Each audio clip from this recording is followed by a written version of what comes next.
right. All right. Let's see if we're actually live. And if we are live, please let me know. Let me know in the comments. I'll check the comments. I'll look around, guys. I'll look around. Boom, boom, boom. Let's see. It seems like we might actually be live, which is kind of crazy. Okay, we are actually live. Okay. Here we go. It is live. It is live indeed.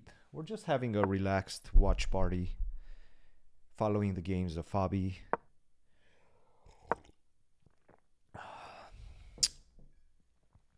Can you guys hear me well? If you guys can hear me well, then everything is good.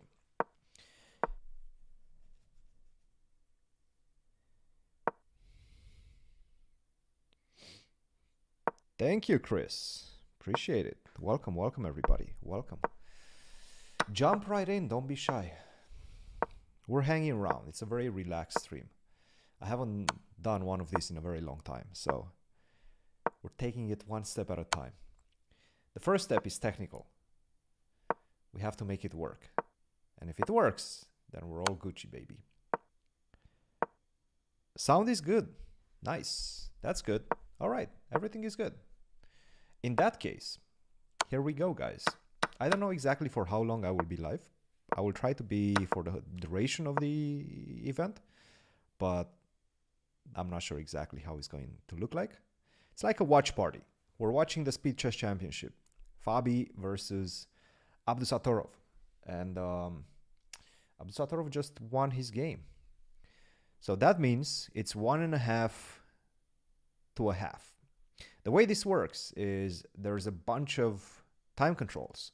They first play 5 plus something.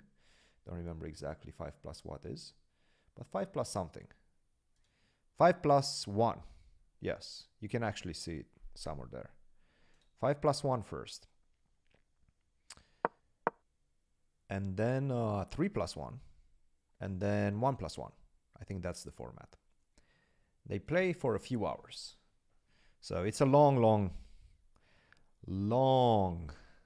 match. And to be honest, these guys have been playing against each other quite a few times. So there's definitely some history between these two guys. Sharing. Hello. 9LX broadcast was great. Thank you. Volume is a bit low. Is it? Okay. We can turn it up a little bit. We can try to turn it up a little bit. I'm gonna put it to maximum. Let me know how it sounds. How about now? Is it good now? Is it good now?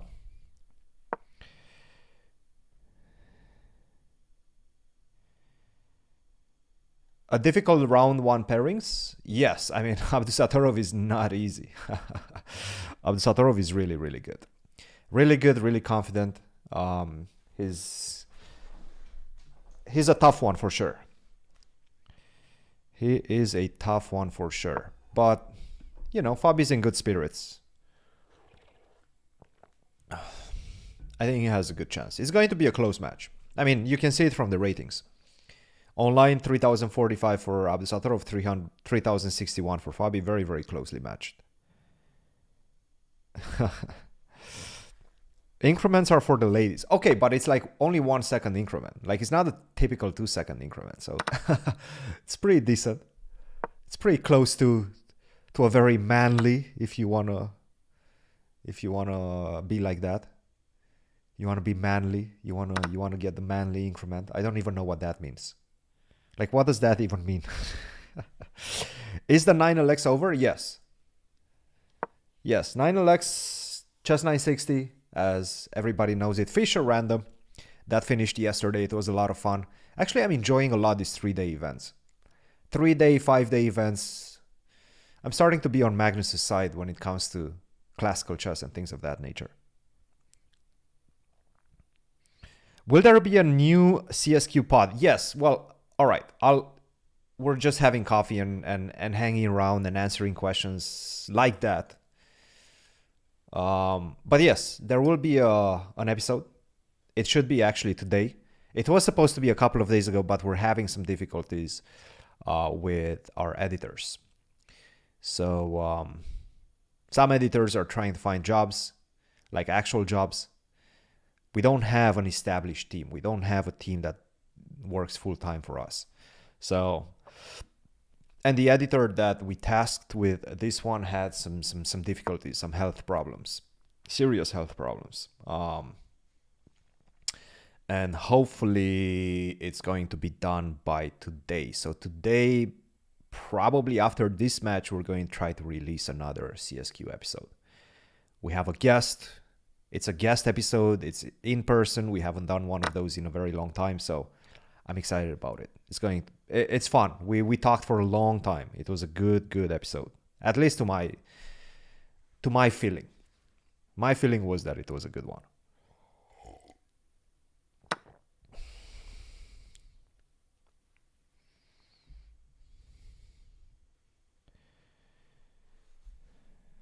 Okay, let's analyze some chess, right? I'll keep an eye on the chat, and we'll analyze some chess. So 1.5 to a half for Abdusattorov, leading 5+1 right now. Fabi, slight edge, but not much. This should end in a draw, most likely. I mean, you're going to defend this pawn on the b file. You do have this super strong d pawn supported by the rook, so that's nice. Knight coming to the center. It is slightly better for white, but not by much. So I would say probably with precise play, which I don't doubt Abdusattorov is capable of, this should be a draw.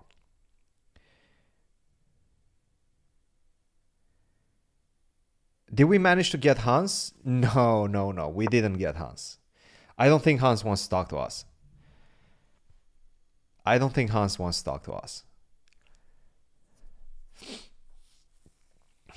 We would love to have Hans on, but highly doubt he wants to. Gary, maybe not. Jeannie Weasley, how long have you been friends with Fabi? It's been many years. I think since 2014, like 9-10 years, close to 10 years. I think I met him first time 2014, but I'm not 100% sure. At least, yeah, probably 2014. So close to 10 years. Get a wonder on the cast. All right, so it's not going to be Gary, but Gary probably will try to have in the next few episodes. I don't know if it's going to happen. There are some discussions where we're still trying to figure things out, but we'll try to have Gary at some point, yes. I mean, obviously Gary is kind of like it's Gary chess. He invented it. Wesley's funny. I'm starting to like Wesley quite a lot as an interviewer. Like, Wesley is a good interview. He cracks jokes. He's funny. He's funny.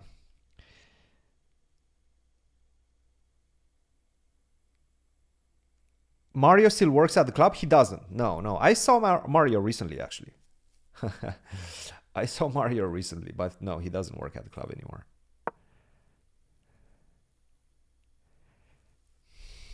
Well, this is what we want. We want all the legends. We want to get all the legends. We want to get every interesting person in chess on the podcast. We want to get as many interesting persons. And obviously, you cannot talk chess without Gary Chess. I mean, obviously. It's in the name. Magnus 2 one day? Yeah, maybe. Again. You guys have to remember there's a competitive aspect to it. This is Fabi and I's channel, and it's Fabi. Fabi's still a very active competitor. It's like having, I don't know, give me an example of a high level elite athlete that has a podcast and will invite maybe his biggest competitor on the podcast. It's a little bit tricky. Logistically, you have to think about it that way as well. So who knows? Hopefully today, Vikram. Hopefully today. All right, this is just going to be a repetition anytime soon. Boom, boom, boom. They're not even trying. So it seems like you can actually just offer a draw. Well, we had Hikaru. We actually had Hikaru in one of the first ones. I think it was episode 3 or something like that. Maybe episode 4.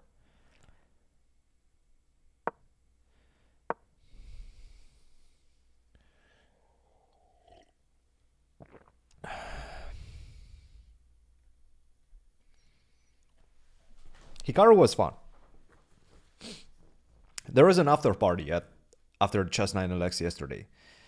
Unfortunately, I didn't attend it for too long, but I was there for a few minutes. I had to come back to where I live. I had to drive back home yesterday.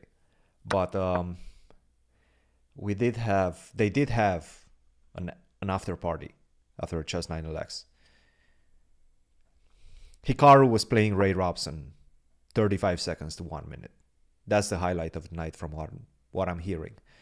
I was there only for the beginning, but Hikaru was challenging Ray 35 seconds to a minute. So you can imagine it was probably quite fun.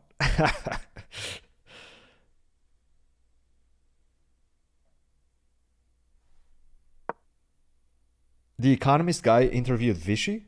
I don't know who that is. Hans Niemann would make for a good interview. Again, I don't think Hans will want to talk to us.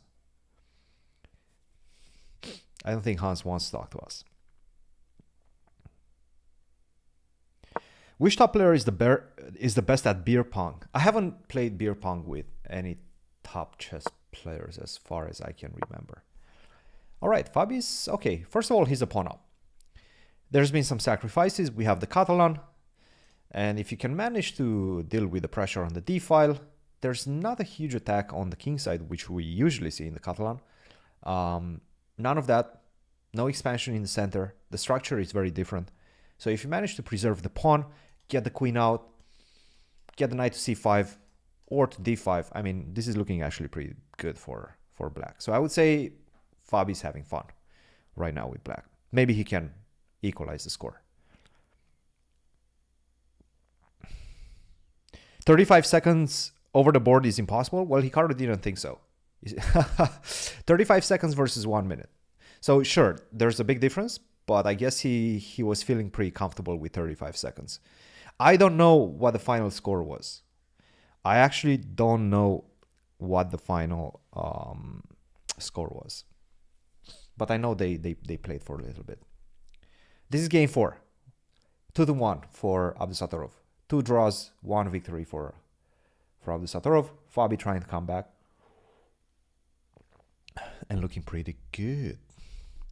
Looking pretty good. By the way, how is the... Oh, okay. So it's even... I even managed to put the title correctly in the broadcast. That's good. We're back. Technical wise, we're back.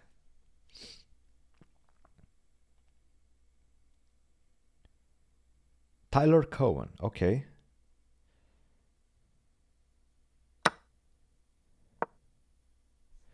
How do you even move with 35 seconds? That's a good question. Hikaru is fast. He's fast with his hands.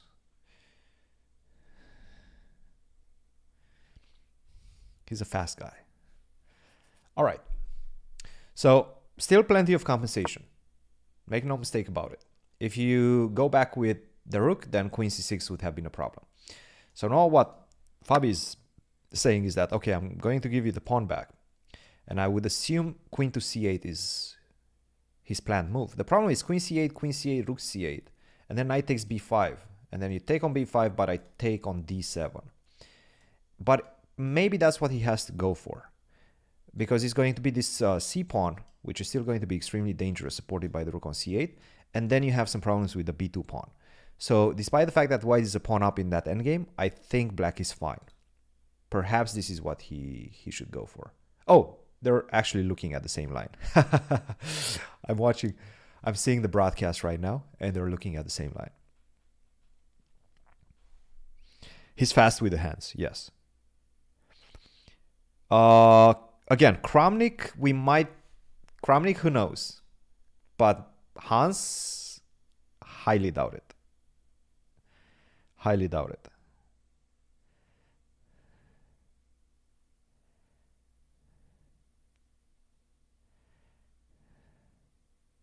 Any inside scoop on why Ding withdrew? No. I actually have no idea. Yeah, he went for queen c8. He's going for that line that we discussed. Queen takes c8, rook takes c8, knight takes b5, rook takes b5, rook takes d7, maybe king f8. Try to defend the bishop on e7.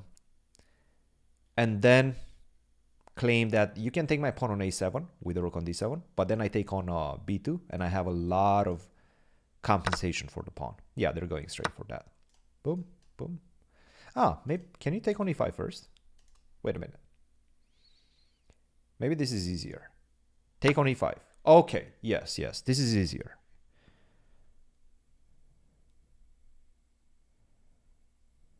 This is easier. Yeah, take on e5, you take, bishop c3. My guess is going to peter out into a draw fast. Or Abdusattorov can try. He can take on a7, take with the rook, take on e5, or knight d6. But I'm not convinced about this. Take. You still have huge problems with this guy, with the pawn on b2. So I can even go knight g6 if I want.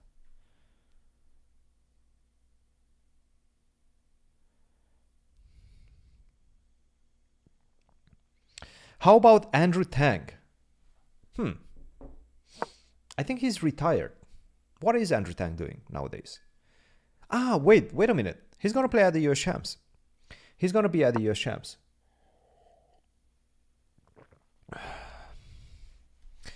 Don't take on f4. That's a checkmate. Make a Luft first. Go h6.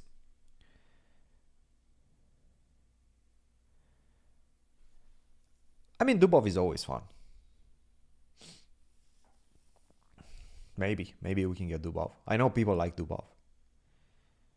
Yes. Tang is playing the US Champs. He qualified via the US Open. So probably, yeah, he's doable for sure. Okay, where do you put this knight? I guess here. Knight 7, knight d5. That makes a lot of sense to me. But then you get hit with e4. I don't know. I'm trying to find a place for this knight. Trying to find a place for the knight. How good are your calisthenics? They're inexistent. I don't do calisthenics. So I wouldn't say they're that good.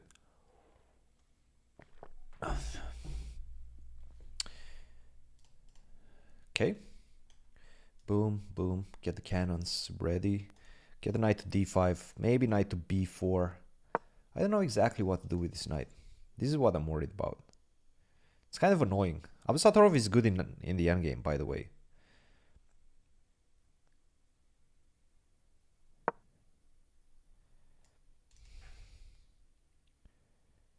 Knight e7. Okay. Yeah, he's going for that d5 square. As predicted.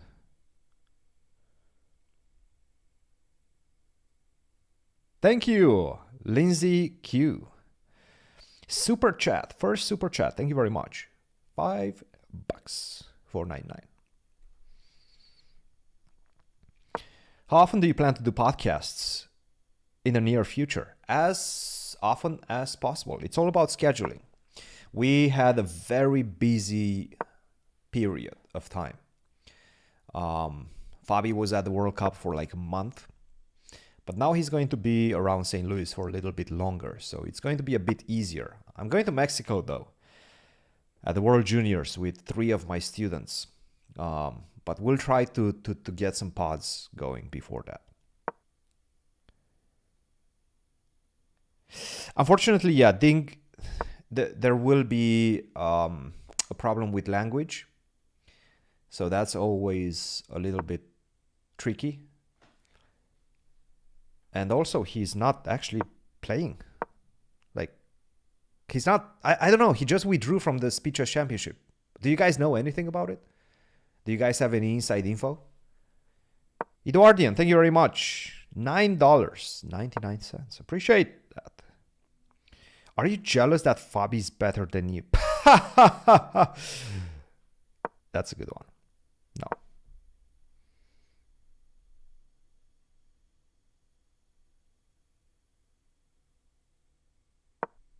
Why would I be jealous that Fabi's better than me? What is that? How did the super chat disappear? I have no idea.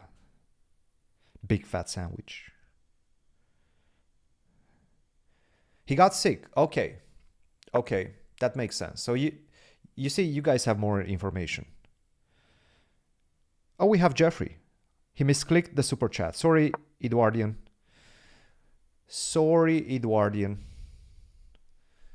But we got it. Thank you.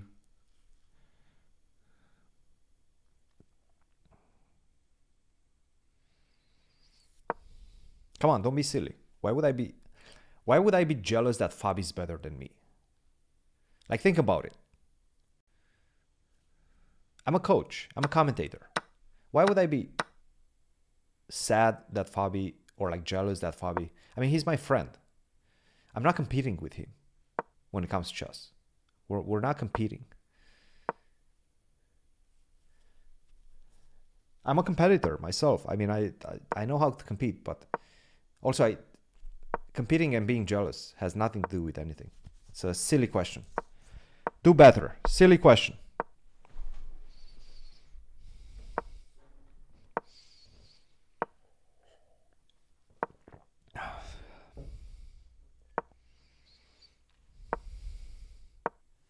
Where's Fabi? Why isn't he here today?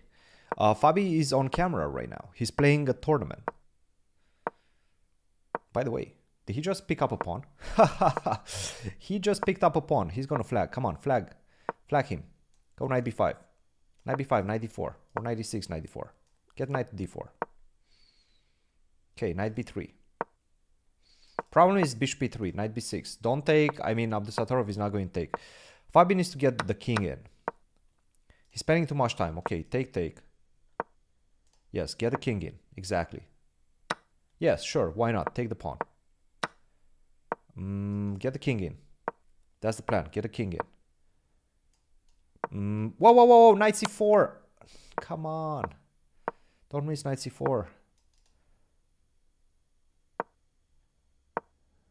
It's all about time now, I have to say. It's looking like he might be able to make a draw in this one.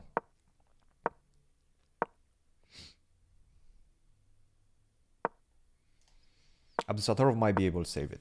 But Fabi's still trying. I mean, there's still this... The problem is whenever the king goes to c6... Ooh, he missed that. Okay, this is actually I don't like. Now I'm starting to get a bit worried. Yeah, get the king to e6. Yeah, okay, draw. Draw. That was a tight game, yes. What's up, Chad Morgargle?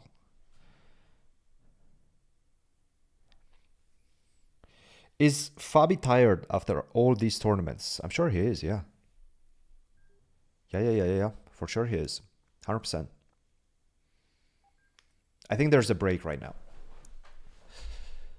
I think there is a break right now.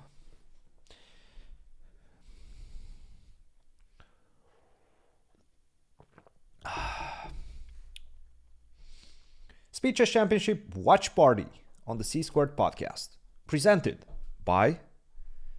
Who do we present it by?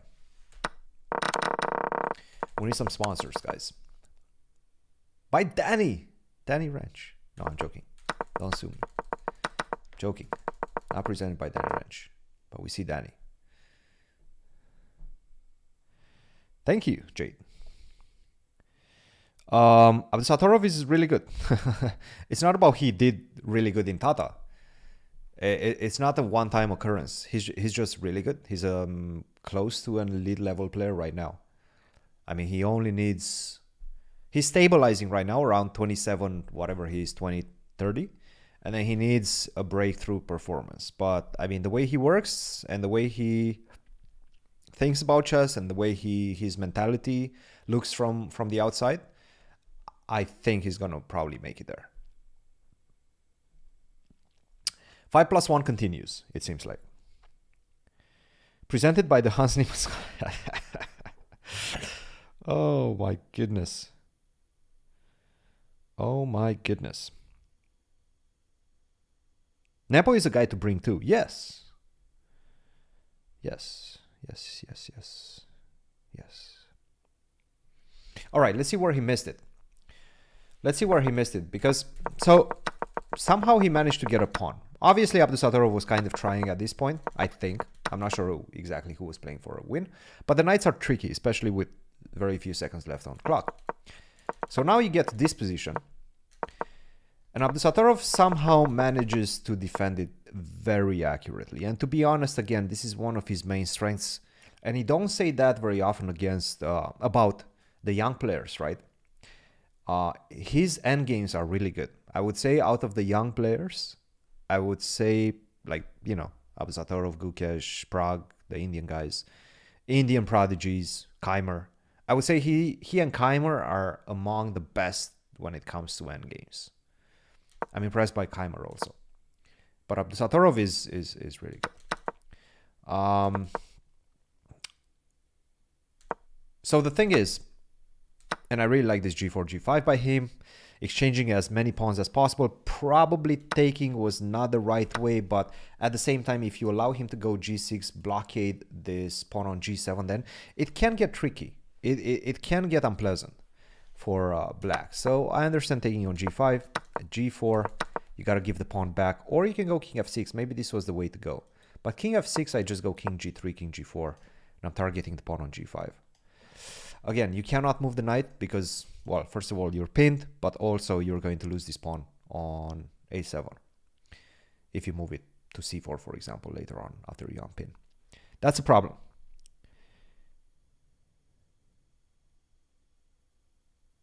Lol.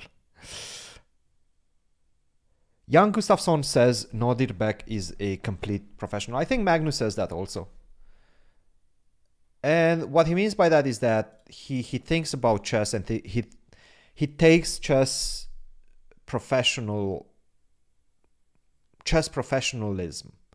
very seriously. Like, he works out, he trains chess, he trains physically as well in different ways. So he's definitely doing everything necessary to become an elite level grandmaster. And it shows. And he has the mentality as well. He's very confident. Abdusattorov, very, very confident guy. It's funny because we had a dinner during the Chess 9LX, maybe before the Chess 9LX started, the opening dinner, and we were discussing it. Gary was at the table as well, and Gary doesn't seem to think that Abdusattorov is the next potential world champion. He really is impressed with the Indian guys, Prague, Gukesh, mostly Prague right now. It just, you know, you get the recency bias. Prague has been doing amazing, but Gary seems to favor the Indians when it comes to predictions of a potential world champion.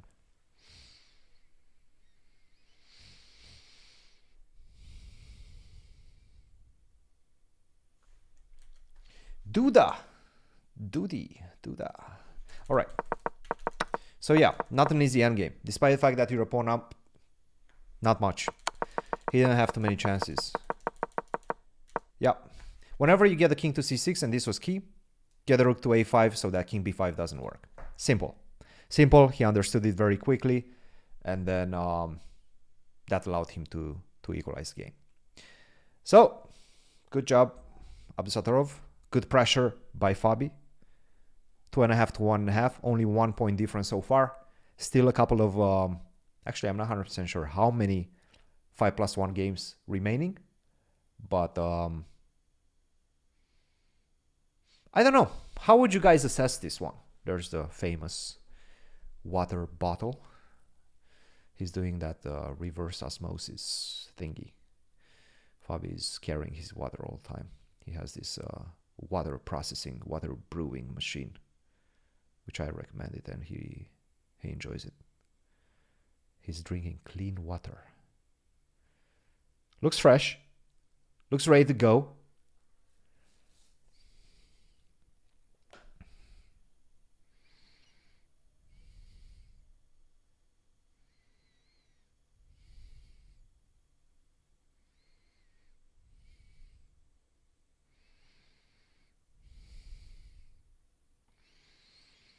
What is Fabi bullet skill like? Does he play it often? No, he doesn't play it often, but you know, they're very skilled in general. And he plays a lot of internet chess recently. He never took it seriously before 2020, but I feel everybody was kind of forced to take it seriously after that. And he did. All right, next game.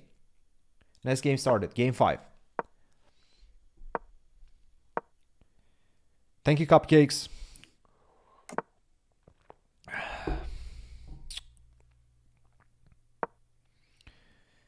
Yeah, it's been a good year for Fabi.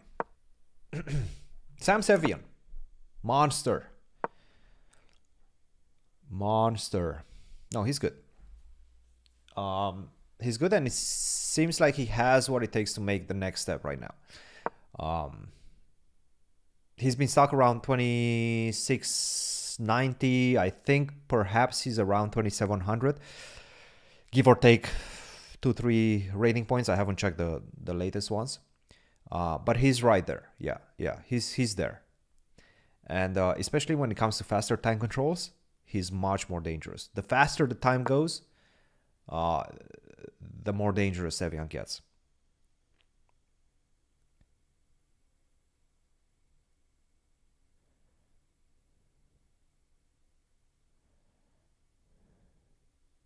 Ivanchuk Topalov would be very interesting. Yeah, I mean, all these legends would be very, very interesting. A plethora of options we have. Sam Sevian, the first 960 professional, maybe. Next one should come today. Hopefully, if our editor manages to finish it. We actually filmed it before the Chess 9 leg started. So it's been a while, but you know, hotel internet, lots of cameras, because we finally filmed in person. It was the first episode that we filmed in person since March.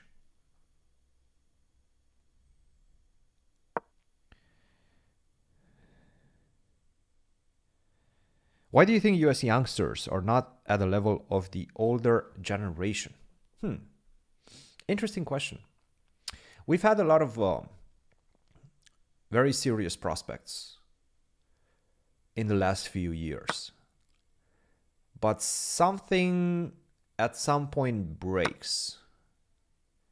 We've seen that with Jeffrey. We've seen that with Ray. We've seen that with Sam. And by break, I mean you hit a plateau. And is that plateau at around 27-20, which is very difficult to break. And none of the youngsters have managed to break it in the US for the last few years. Now that could change.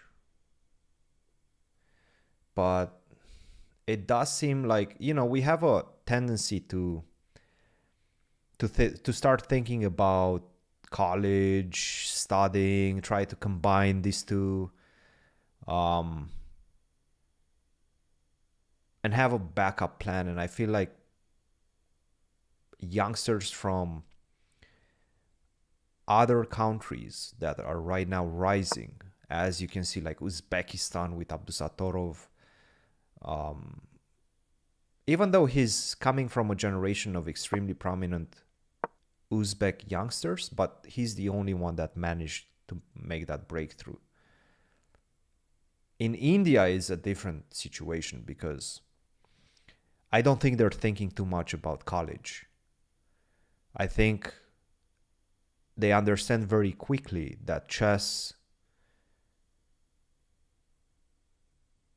gives them a way out of, out of a difficult life. In India, very often that's the case. And chess very quickly gives them a way out. And they focus 100% on that. They're not thinking about college. They're not thinking about studying.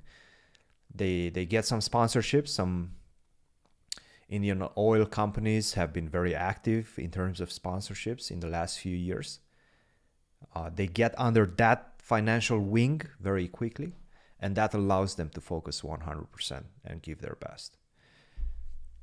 So I would say that's the difference. You don't have that in the US as much.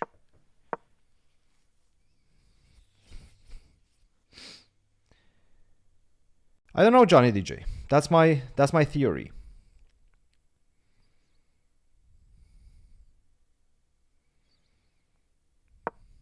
Richie doesn't want to do podcasts.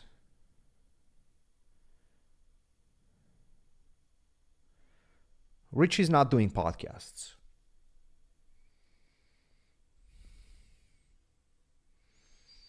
Yes, Danya is we're trying to get Danya. We're trying to get Danya, yes.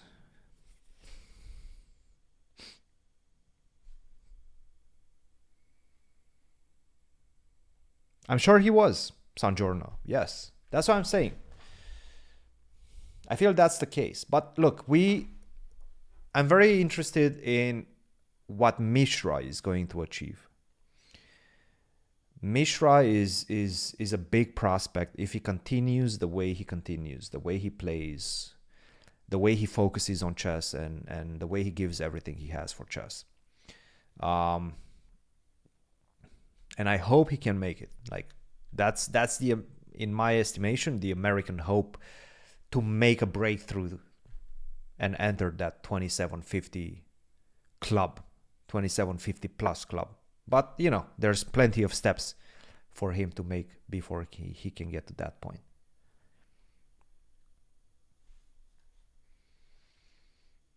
You never know who hits the plateau. Fabi has a good position. Yes, he does. Yes, he does. More time, 2 minutes 30 seconds against 1 minute and 37. This H pawn, I really like this idea of H5, maybe keep the pawn on H5, blackmail black with ideas of opening up the king side, as well as H6 and creating some sort of a mating net on the long diagonal. That's why he covers it. We had Irina on the podcast. What do I see in Mishra? I mean, he trains a lot. He's obsessive about chess, which is somewhat important. It can be a benefit. It can only lead to burnout. We'll see which one it is for him. Again, those are intangibles. We cannot really speculate. I mean, we can speculate on that, but we cannot really know for sure what's going to happen. He seems to be very obsessive about chess. He likes chess. He thinks about chess pretty much all the time, at least. That's kind of my understanding from afar, from the outside. And he's very young, very mature, and really good. I mean, he's hitting close to 2600. He's 14 years of age, so plenty of chances.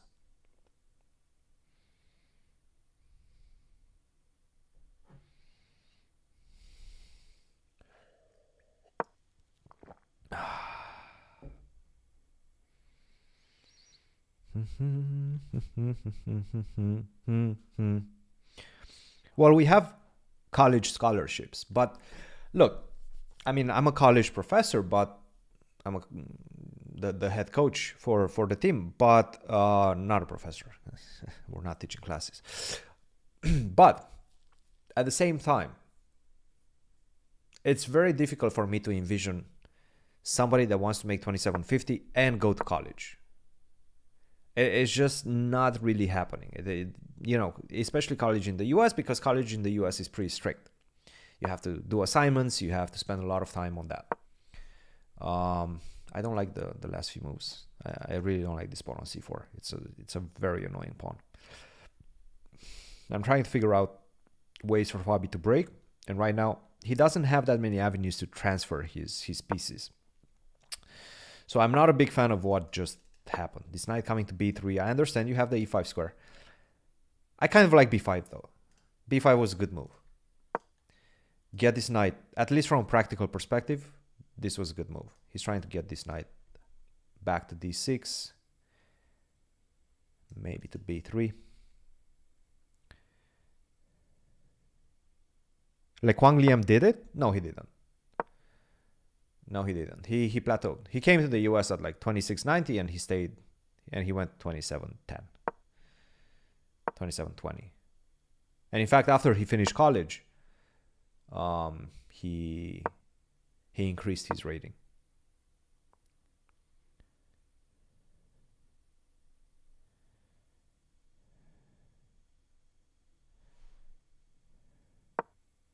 What students of mine are going to be in the US Championship? So Begim is going to be in the US Championship. Whoa, whoa, whoa, whoa, whoa, whoa. Wait. There's a knight. Take the knight. Oh my goodness. Take the knight. No, I cannot believe he didn't take the knight. That's such a big miss. Come on, Fabi. Oh, and he spots it. He spots it. Oh man, this is painful. That was painful. That was truly painful, and I have to say, he's not feeling good about it. Oh, this is... Take the knight.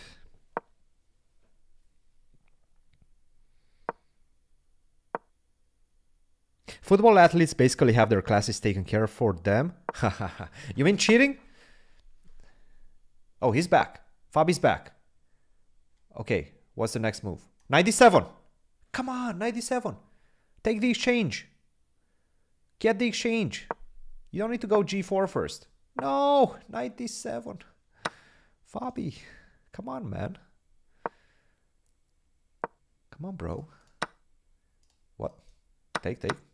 Okay, queen e3. Take on c5, I take. Yes. Take, yeah. Okay, that's a piece up. He needs to finish it. He needs to... Oh, nice. Nice. Beautiful. Equalize it. Put it in the pipe and smoke it.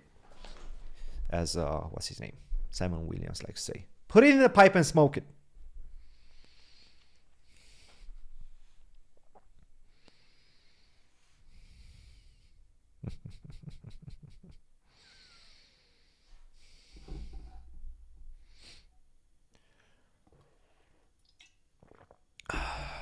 That was an important one, by the way.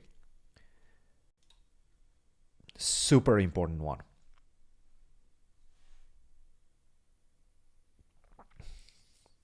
We've had a lot of females on the podcast. We've had Judith. We've had the Bota sisters.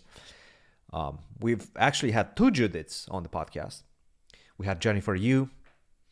We had Irina Crush. Try to highlight as many females as possible. We've done that. Chess boxing club at Mizzou when? I don't know. It's an interesting idea.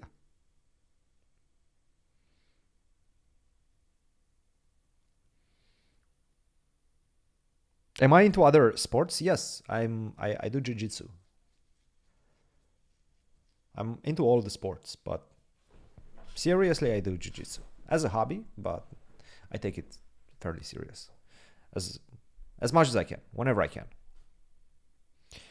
Right, get Ben Harmon on the pod. All right, what do we have, guys? This is a tight match. Really tight. 2.5, all tied up. Fabi with the black pieces right now. Will I have Hans Niemann on the podcast? Can I beat Lex Friedman in jiu-jitsu? Hell no. He's a black belt. I'm a blue belt. I'm a 1600. He's a GM. Okay, 1600 might actually be even an exaggeration. I may be less than that. I don't know.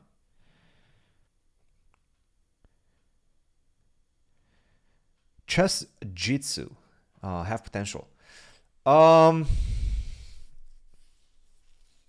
We talked about this in the Alexandra and Andrea Bota's podcast a little bit, but no, it's difficult to see it happening right now, just because they have very high ceilings when it comes to understanding it, to understanding both sports. You have to practice them extensively, and they're not. Chess is becoming much more visually compelling, in my estimation, because of these amazing broadcasts and efforts that you see from St. Louis Chess Club, from chess.com, Champions Chess Tour. You have a lot of fun events, and the broadcast is made in a very compelling way. Jiu-Jitsu is the same, but also if you look at Jiu-Jitsu and you don't know what you're looking at, then you're not going to like it, most likely. There's not that much action. It's much easier to understand boxing. Hit him in the head, don't get hit. Hit him in the liver, don't get hit. It's easier to understand that. Jiu-Jitsu, I mean, you just see some entanglements and you're like, what the heck is happening?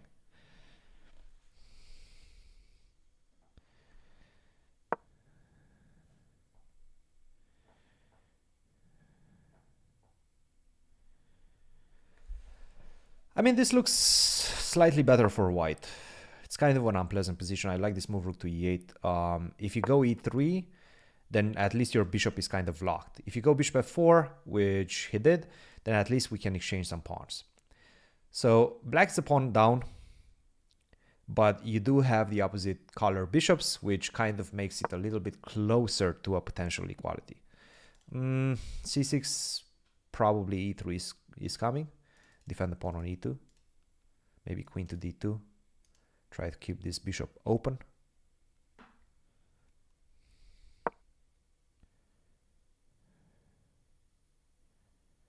Well, that's not true. that's also not true. Noam Chomsky. The guy on the bottom is not advantaged in jiu-jitsu.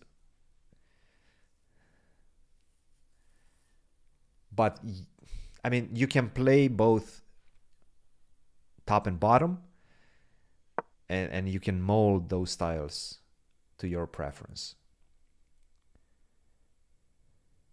Where is the coffee? Right here. Boom. Cheers. Sip it with me. Sip the coffee with me. If you're having coffee right now, you should take a sip.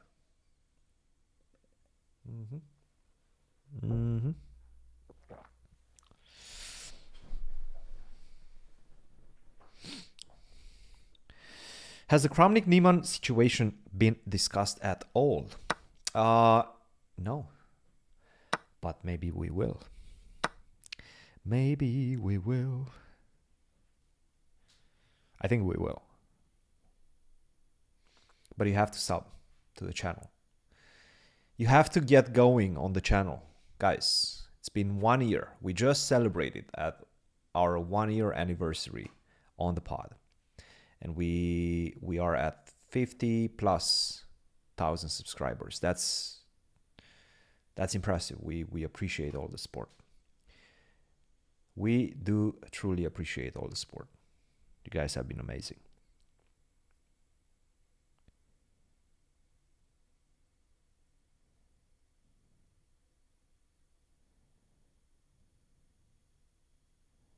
Would wrestling or jiu-jitsu be more important for a real street fight? I have a lot of respect for wrestling. I do. I think wrestling is I don't know. It's difficult to say. I mean, wrestling takes the fight from standing to the ground very quickly. Like if you're encountering a wrestler that knows what they're doing and you have no idea how to wrestle, you're going to end up on your back very quickly. So I would say probably from a practical perspective, being able to take the fight from standing to the ground is a more important skill in the streets than knowing perfectly what to do on the ground, which is what jiu-jitsu is. So yes, I would say I will give it to wrestling. Not by much, but I would give the advantage to wrestling.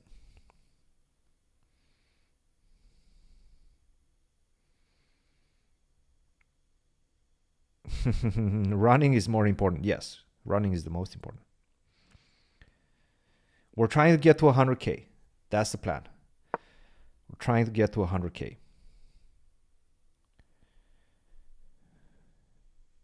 Andrew Tang or Andrew Tate? Which Andrew?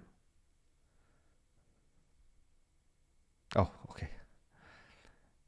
Andrew Tate is a chess player also.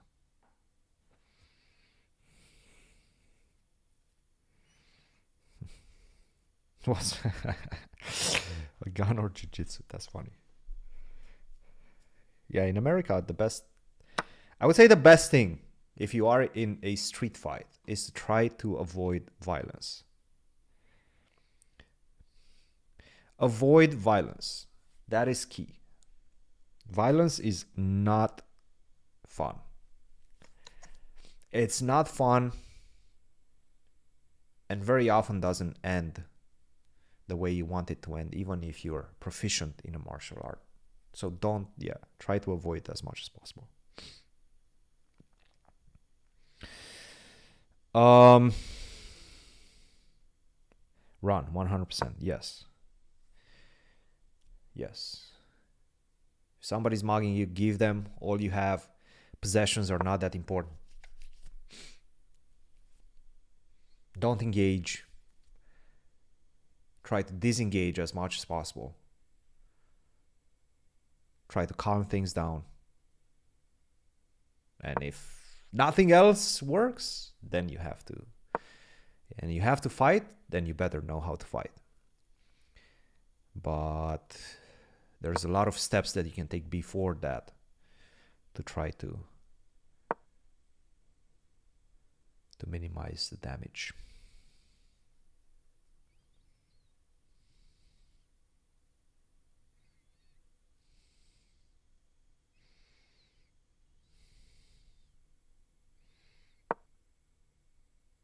I'm not sure about that. No, Chomsky. I've never heard about that rule. Okay, wait. Taking with the pawn, that's interesting. Because now the king gets in. I don't know. You cannot give a check. This is starting to look good for Fabi, despite the fact that he's a pawn down. This is starting to look good for him. Get in with the king. Why not? That's going to force king e1. Okay, he's trying to give a check first. I like this. a5. Okay, give a check first. You cannot go to e1 because you get checkmated. And then go in with the king. Yes. Oh, this is starting to look good. Take the pawn. Take a pawn. Why not? This bishop is completely stuck. Yeah, go. Check. And rook c2. Yes. That's good. Caruana won on time. Nice. Good work. Oh, that was good. That was a good win. Beautiful. Beautiful. Very nice. After 6, 3.5, 2.5, Fabi leads by a point.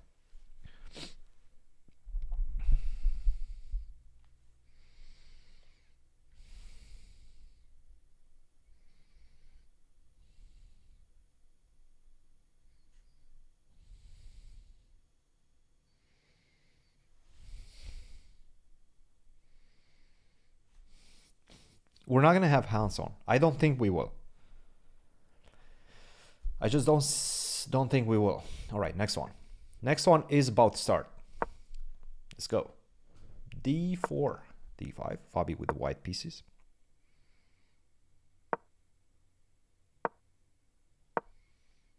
Going for the London. Sneaking a London in. Why not?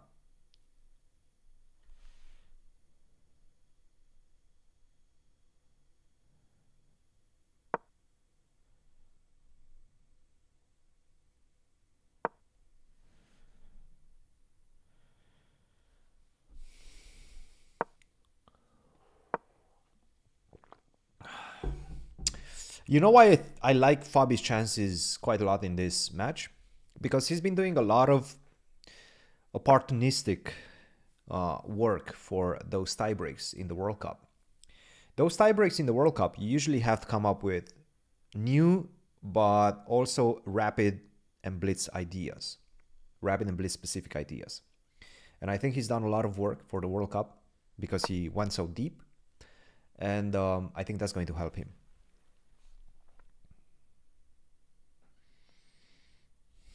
We talked about it in the podcast last year. We have one of the episodes talking about it. Is Ben Feingold a likely guest? I don't know. Haven't thought about it. Queen b6 is good. No, Queen b6 is fine. This is a fine. I think this is still theory, to be honest. This might still be theory. Bishop to g3. I would assume castle. The bishop to g3 and not exchange on d6 is because black wants to go knight c6 at some point. You cannot do it right now because you lose the bishop on d6. And white wants to not force, but coax black into exchanging on g3, and that can lead to the opening of the h-file, which might lead to an attack on the king side. And again, especially in short time formats, king side attacks against the king, better said, are very powerful. It's very difficult to find. It's much more difficult to defend than to attack with low time on the clock.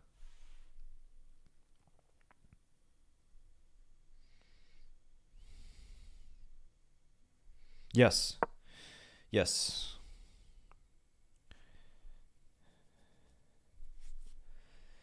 Not everything revolves around opening and your opening knowledge. So you can get good positions out of the opening, but you still have to capitalize on that, on the opening advantage. So, you know, it's not the only thing that matters. It's very much about practical chess. Very much about practical chess. Do I know Cigar Shah? Yeah, of course. Of course. Good old Cigar. The chess world is a small world. We know each other. He's playing a lot, yes. He's playing a lot. But now there's going to be a short break before the US Championship.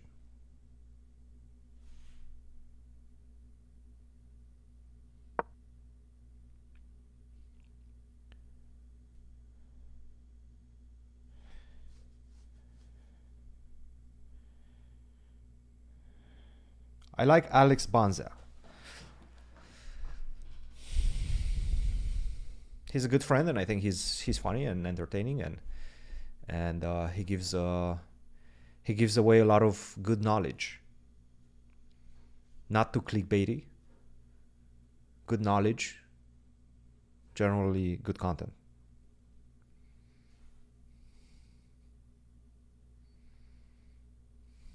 Do you get more nervous during your own games or watching your students' games? It's an interesting question. Watching is definitely nerve-wracking. Being a coach is definitely nerve-wracking.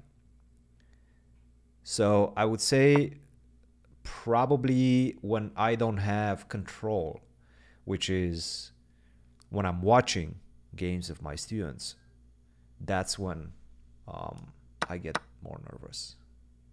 Just because I don't control the outcome. And especially with the engines. I mean, before the engines, I think it was a little bit easier to be a coach. Now with the engines, you like spot every single mistake. You go through emotions so fast because you know who's winning, who's losing, and things can change very quickly in a practical game. So yeah, that roller coaster of emotions, I think used to be much more manageable without engines.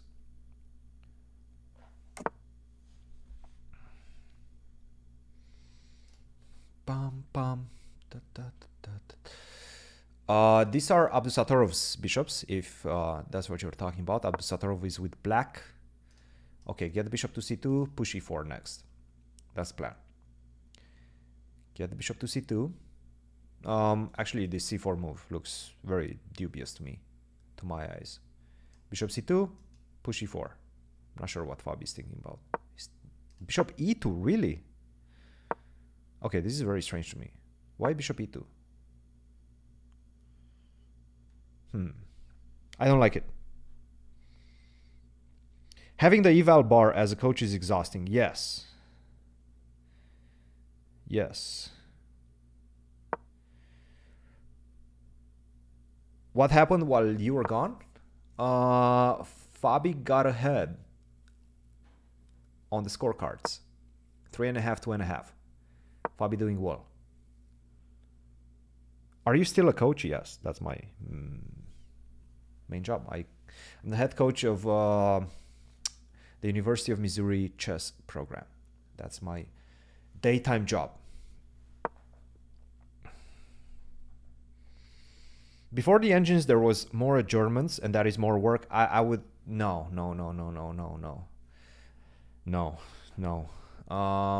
I would say right now, as a coach, as a second, you're working more than you used to.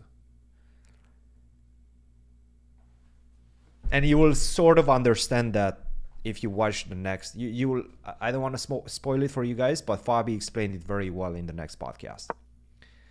He touched upon that very, very well in the next podcast, which hopefully is going to come soon.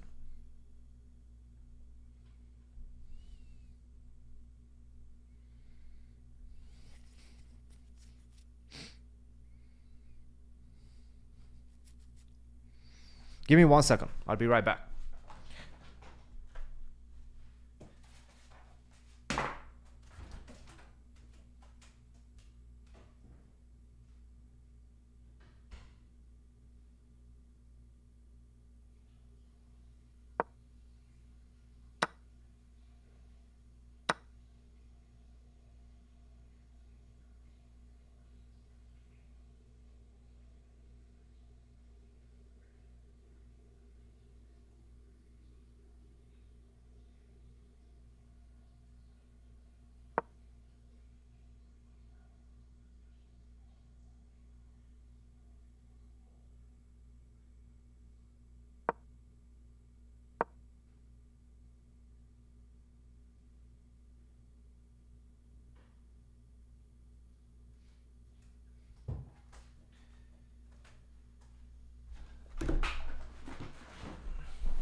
We are back.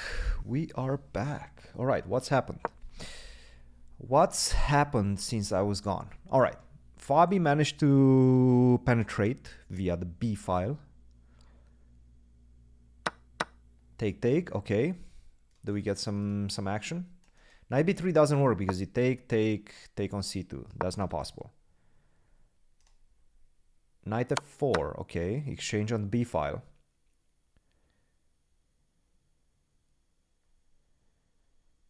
Get the queen on the B file. Ah, okay. He's playing for g4. Problem is g4 doesn't really work because you take on f4 and I don't like that structure. Okay, queen b2 makes sense. When can we expect Vichy on the podcast? Now that would be a good one.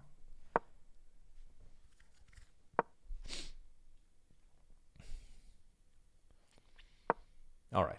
Fabi is trying to play it slow. Check. G4 is kind of the only way I see. Whoa. Really? Now G4 is starting to look really tempting. I don't know why he didn't play G4. Don't exchange the queens. Yes. Queen C2. I like this. And next move G4. That's the way to play it. Next move G4. We're looking good. Yes, go. This king on G6. What is he doing? What was that? Okay, Abdusattorov is I think he's a little bit on tilt. That's my read of the moment. All right, something is happening right now. Something is happening right now. Look at the eval bar going crazy. All right, knight f3. I mean, with the king on g6, this must be much easier to play for Fabi. This was very irresponsible by... Whoa! Eval bar goes crazy. Check, followed by e4. What is this? Queen d2? I don't know. Ah, f4 g5. That's a mate. Oh, that was nice. Sweet, baby. Sweet. Sweet. f4, easy. f4 g5. And a sip of the water. Why not? Why not? Very nice. All right, next game. Game 8. 4.5, 2.5 after 7. He was down 2.5. Wait. Did he get 3 in a row? He was down 2.5 to 1.5. That's a 3-game streak right now. That's a nice juicy streak, yeah? That's a juicy streak.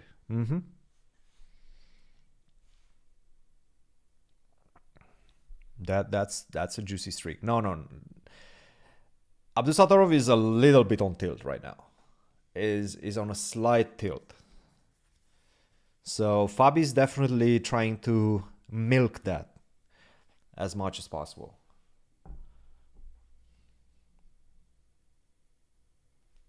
They have Jade. Yes.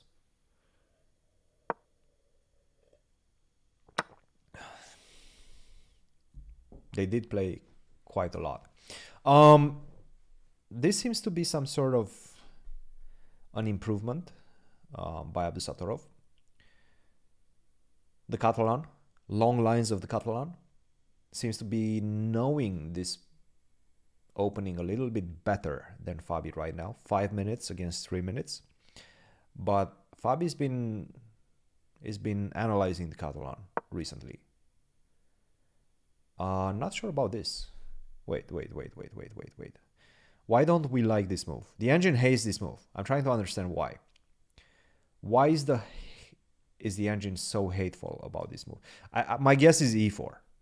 e4, take, and then this position. He's probably saying that black doesn't have enough compensation. Because black is a pawn down. The compensation is all about the long diagonal. If you manage to get something going on the long diagonal, then you're good. Opposite color bishops, long diagonal, compensation. But the engine really hates this. And I'm trying to understand why.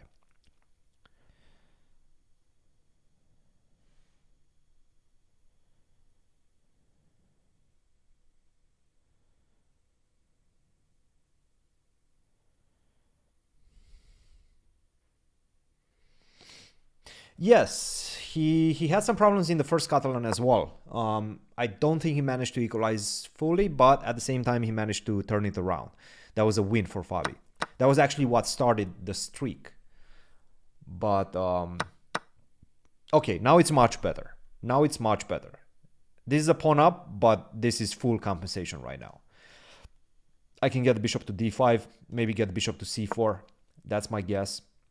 f6, he's trying to meet bishop f4 with e5. That makes a lot of sense as well. Focusing on ways to stop your opponent's play, which was very much related to bishop f4. If I manage as white to provoke c6 and get a bishop on d6, open up this diagonal so that I can control the b8 square as well, that's really good. And that's why Fabi played this move f6. I like it. He's doing good. He's doing good. And by the way, he was down a minute on the clock. Clock is equal right now.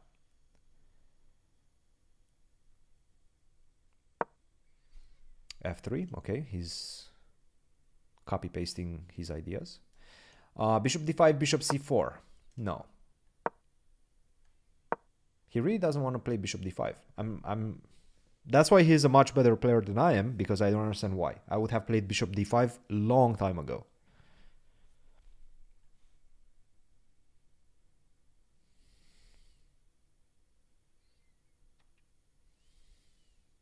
Long time ago, I would have played bishop d5. But again, that's why he's that's why he's 2800, or at least close to that.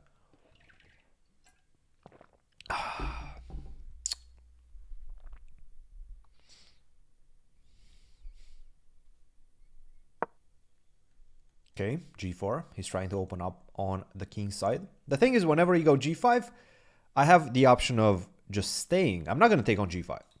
Or going f5. Passing by and then saying that maybe your pawn on g5 is going to be a weakness.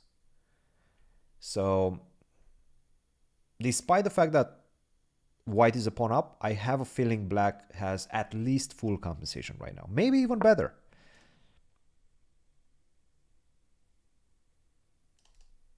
Yeah, he doesn't want bishop d5. I don't know why.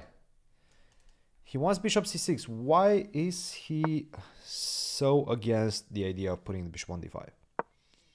Maybe somebody can explain to me that. Because I cannot. But basically everything, or at least the entry squares on the light squares for white, they're not accessible, which is a good thing. All right, so this is his plan. That's why he didn't put, he's answering my questions on the board.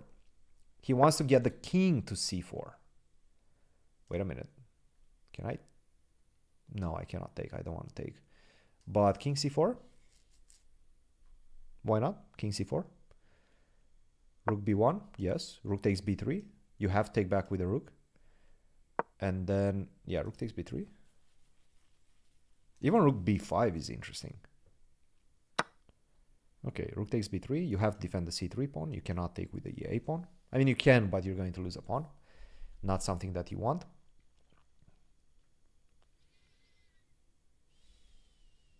And then a4. Wait a minute. That's a pawn. You're actually losing a pawn. Black is better. Okay, black is better. Abdusattorov is in full tilt mode. I'm going to tell you. Straight up. Abdusattorov right now, full tilt. Because this is not the way he plays. He's just struggling right now.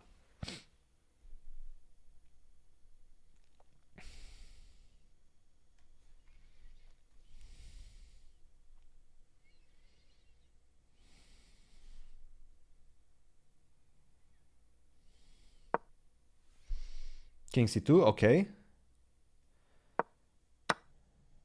That's kind of an invitation, right? Yep, that's an invitation. That's a draw. That's a draw.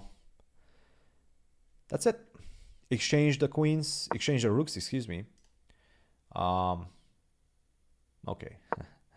Abdusattorov trying to be cute. Yes, okay. Draw. Get the king to e6, defend the g7 pawn.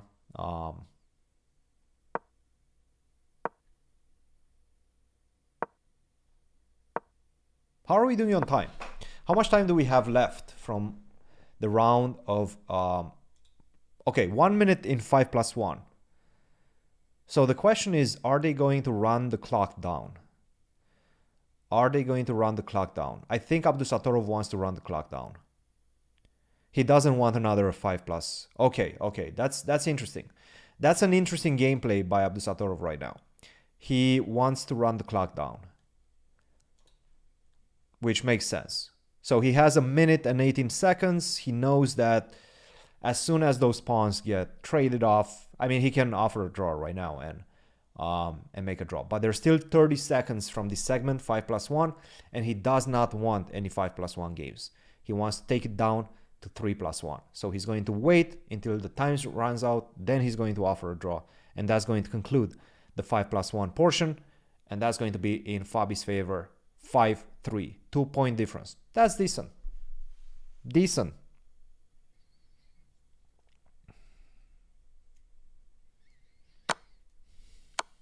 Yep. 3, 2, 1. There you go. And the 5+1 portion has concluded. There we go. Draw. Next, 3+1. 3+1.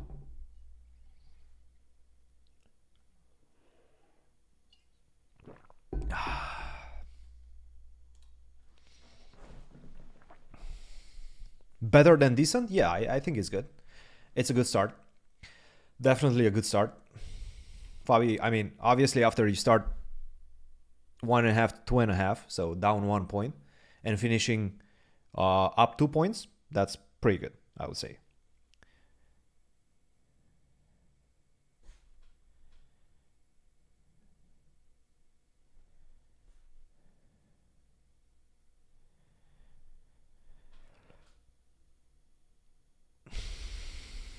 Still a long match, but I mean, yes, we hope for the best, but still a long match. Big long match, still plenty to play in the 3+1, then plenty to play in the 1+1. So lots of chess. Will Fabi join when match is over? Maybe. I mean, I'm sure he's going to join the official broadcast, and maybe we'll just finish watching with the official broadcast. I have training today also, so I have some work to do. Best chess tournament to watch and to play? World Championship. Obviously. Obviously. The higher the stakes, the more fun it is. And World Championship, that's where the stakes are at their highest.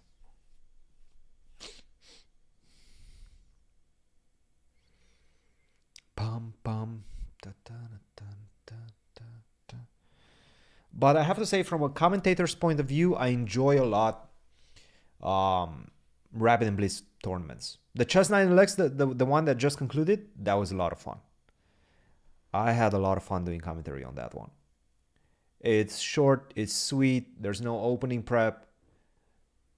There's a lot of blunders, and that's kind of fun. Just to see this top level players struggle to kind of understand what's happening on the board is sort of fun.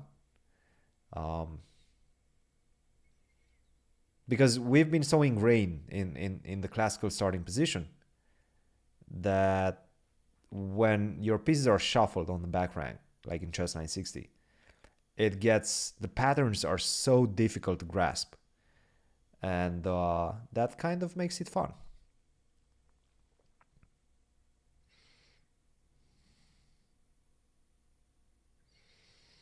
I was unable to watch Tata Steel, the Rapid and Blitz. I would assume that just concluded. I think the time zone was a bit difficult for me, especially since we were working as well. I was doing commentary for 9LX, so yeah.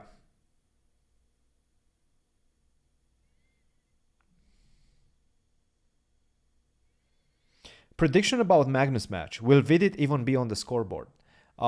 Is that the Speed Chess Championship? Is that the match? Speed Chess Championship with Magnus? Magnus and Vidit, are they playing against each other?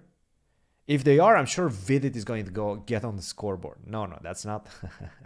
Okay, that's silly. Of course he's going to get on the scoreboard. Do I think he has a big chance? No.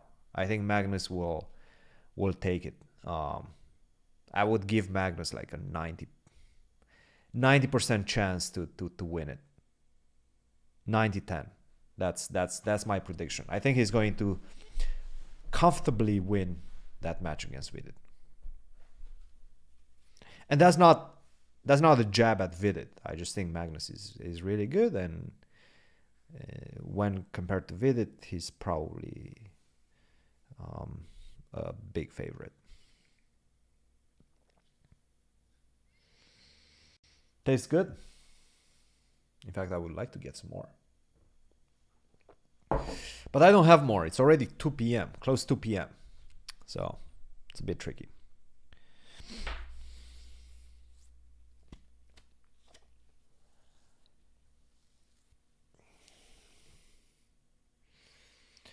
Bum bum bum bum.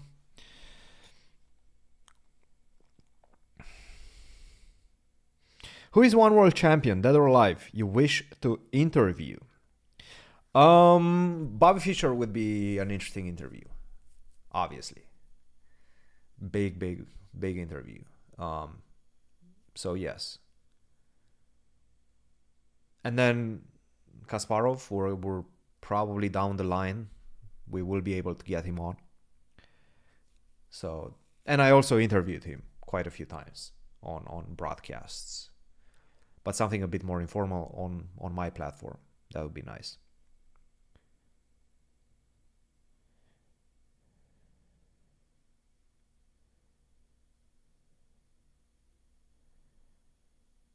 Do you think anybody will ever be as dominant as Magnus in the future? So I read this tweet by Anish recently. I don't know how accurate it is. I actually didn't check it, but it was quite striking. He said between 1981 and 1991, Kasparov either tied for first or won every single tournament that he played in. I don't know if that's actually true, but that sounds extremely dominating to me.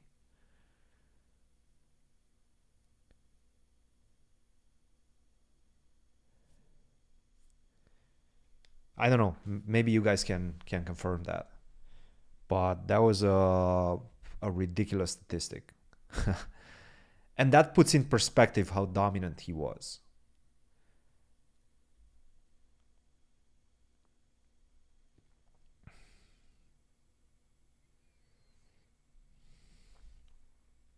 That's always the question, right? Every generation is like, is there ever going to be another such and such as dominant as such and such? And in every sport, yeah? It doesn't only happen in chess. It doesn't only basketball. You get MJ, you get LeBron. You always get these discussions all the time. There's always, every generation, there's one big dominant bad guy.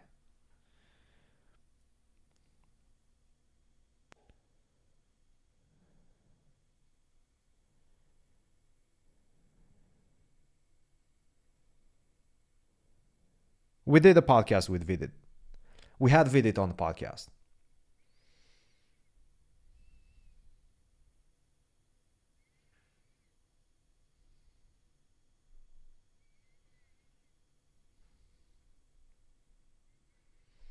Do chess players use seconds for rapid and blitz events? As a general rule, I would say not. Most don't. But for example, Fabi did have a second during the last Rapid and Blitz over the board in Poland. Poland? No, Croatia. Excuse me, Croatia. In Croatia, he did have a second.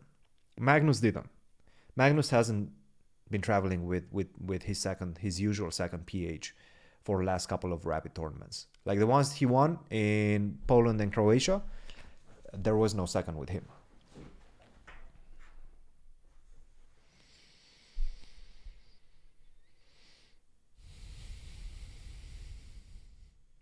Yeah, no, and that kind of puts things in perspective. I mean, Kasparov was extremely dominant during those world champion years, 1985, 2000, and before. It seems like. I mean, if that tweet is actually accurate, I mean that's ridiculous. Yes.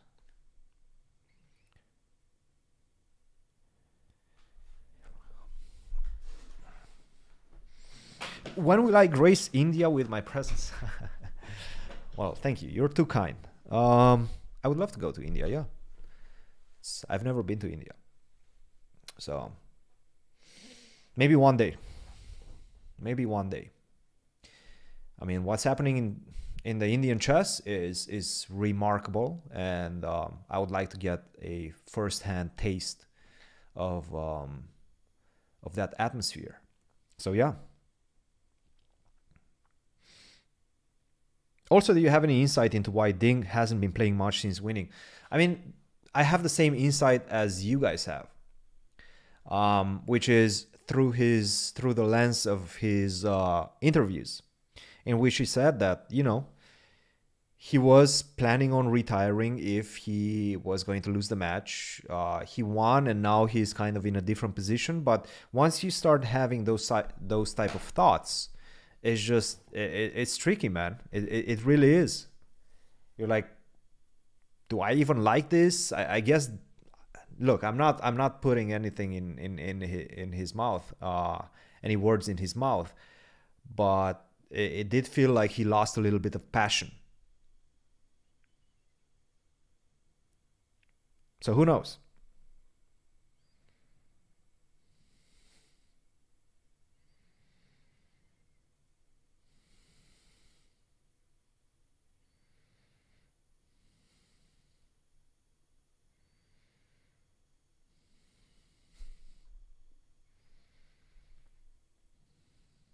Yeah, I mean, he hasn't played anything. He hasn't played anything, and he withdrew from the Speed Chess Championship. I mean, this is like 3 hours of online chess. Oh, games have started, guys. 3+1, guys. All right. Next phase is starting right now. 2.5 for Abdusattorov, 4.5 points for Fabi. So a 2-point lead for Fabi going into the 3+1 section. We're going to have an hour of this.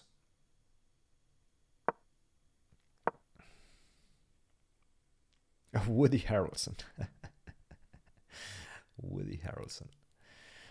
He would be interesting for sure. We met Woody Harrelson in London during the World Championship match in 2018. He seemed like a very intriguing personality.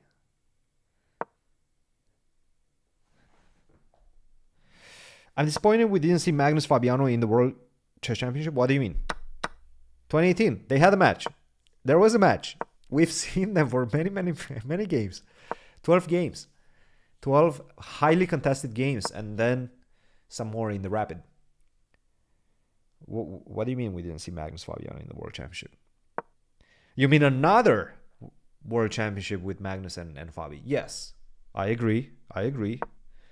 Hello, Patrick.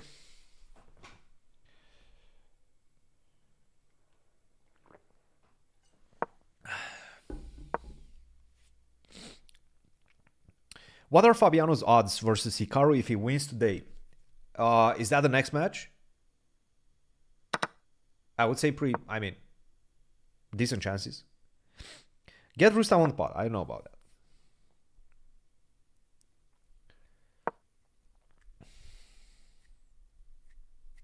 that. Sasha Grishchuk. I mean, there's a lot of interesting personalities that we could try to get on. Yes.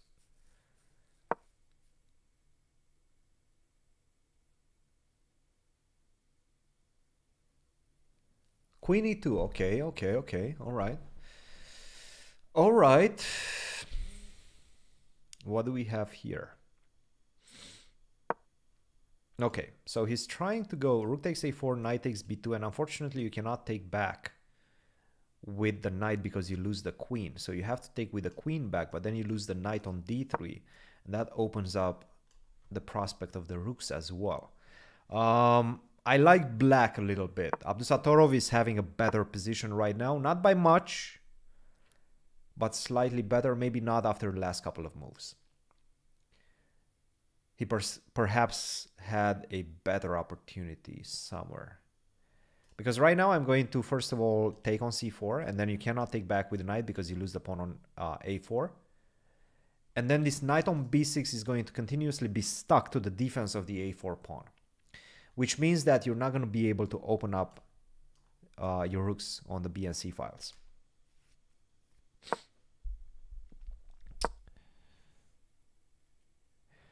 Get John Wick. Yeah, we're on that. We're on that.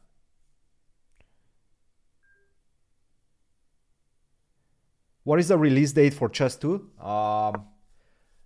Next summer. Should come next summer. Keep an eye out for Chess 2.0.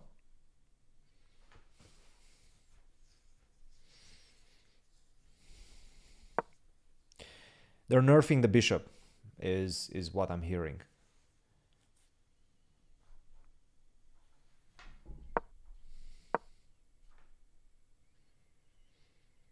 Hopefully today. I mentioned it. We had some problems with the editors. And by problems, I mean some things dropped out. in the last minute, and we had to change things. How in the world did Fabi activate both his knights? That's called magic.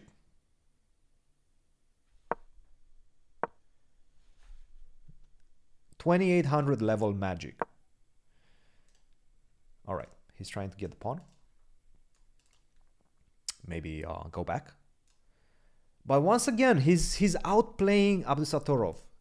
This is very good. This is a very good sign, guys. I'm feeling very good about this match.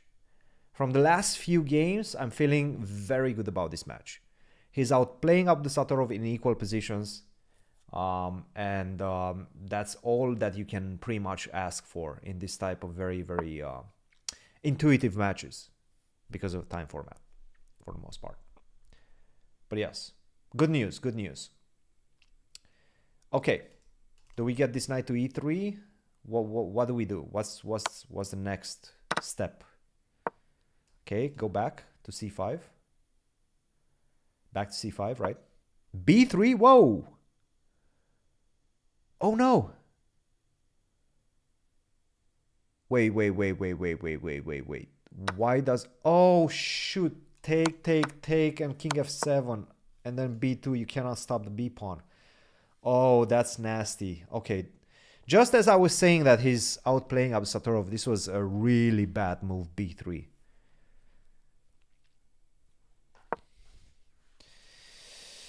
We'll need some miracle to try to outplay him right now.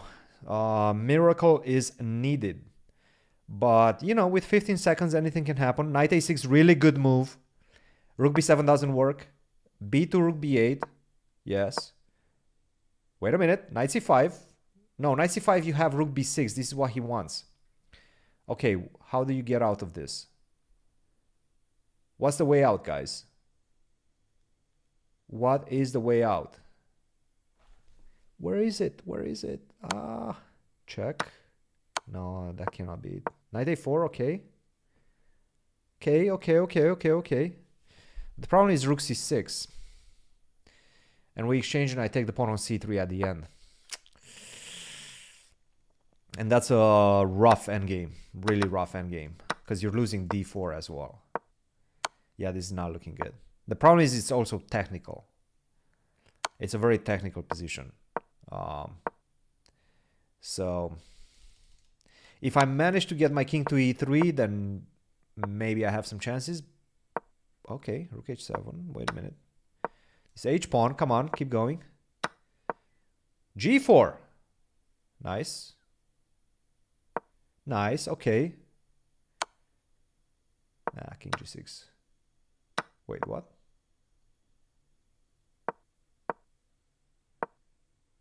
King f4. No, king f4. F3, yes. Oh, this is a draw now. This is a draw now. He managed to equalize. Ha ha ha ha. He managed to make... Come on, make the draw.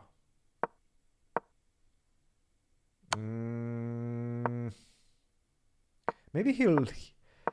Come on, flag him. Flag him. Flag Abdu.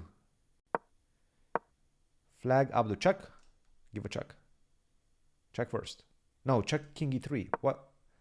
How do you do it? How is this still equal? Why is this still equal? I'm at a loss for... This is really equal? How in the world is this still equal? This is actually a crazy... No, not king f2! No, not king f2, king h2. King h2 was equal. How in the world was king... No, king takes f3. Sorry, but what the heck was this? f3, king takes f3. This is it. This is a draw. Oh, man. What a defense. And couldn't finish the defense.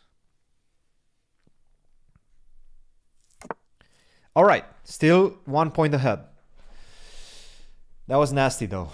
King takes f3 would have just made a draw in one move. I mean, he fought so well. He fought so well.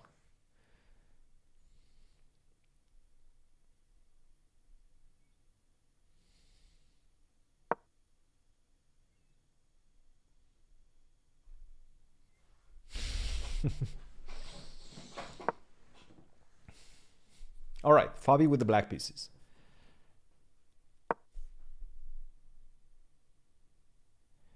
In what ways do you think you've improved after doing the podcast for a year? I would say I improved as a communicator, yes. That's a combination between me doing a lot of podcasts and a lot of commentary. So I think I've improved in that regard. I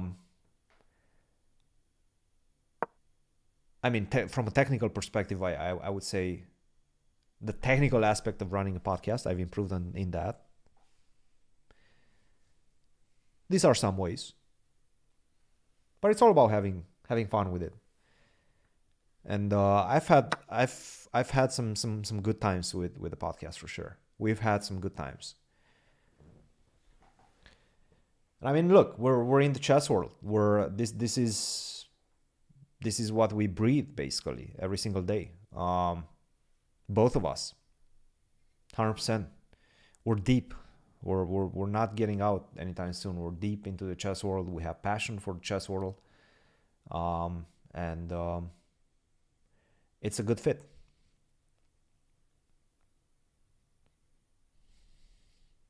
Yes, Fabi's playing the Grand Swiss.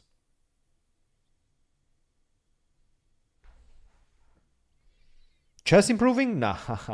Okay. Chess improving? No. I mean, you cannot improve your chess doing a podcast. I mean, you talk about chess, but you mostly talk about chess stories. You're not analyzing chess on a podcast. We did that during the World Championship match. But that was about it. In general, we talk about chess. We don't talk specific chess training positions, things of that nature. So I wouldn't say my chess has improved because of the podcast. Why is this a bad move? Knight b5 perhaps? Knight b5, queen b7 and queen to e4. I think this is why the engine is saying this is a bad move for black. Thank you, Samart.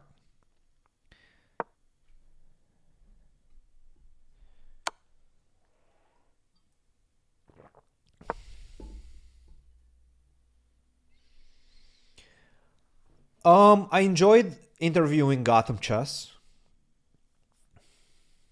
Gotham Chess was an engaging interview. I mean, obviously he's very good. He's a very good communicator, and I had a good time interviewing him.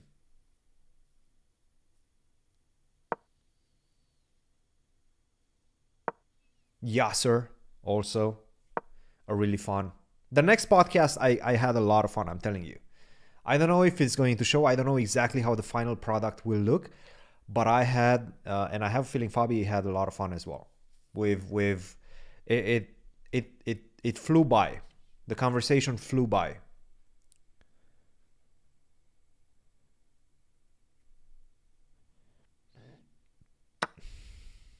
Any chessable update? I don't know. That's for Fabi to answer. I do not have any chessable update.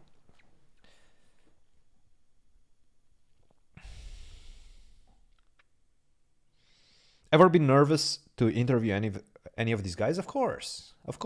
Yeah. I mean, especially at the beginning. Now I kind of got a grip, and I don't get that nervous interviewing, especially for the podcast. But I mean, all of these things come with experience. At the beginning, everything is nerve-wracking. Everything.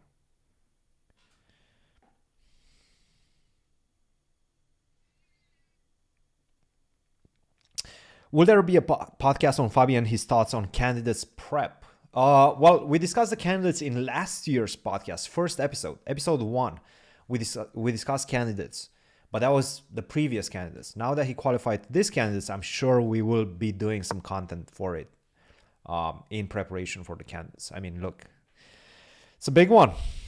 I mean, qualifying for the candidates, always a monumental task. It's never easy. You never know if you're actually going to make it. But I mean, look, Fabi has qualified 5 times. He's a 5-time champion. Oh, 5-time, sorry, not champion, candidate. That's a big achievement in and of itself. Am I a Karpov fan? I've analyzed his games. Yeah, his games are good. Obviously, he's a tremendous player. I would say between Karpov and Kasparov, I would say Kasparov had a much bigger influence on me and me as a player, me as a youngster.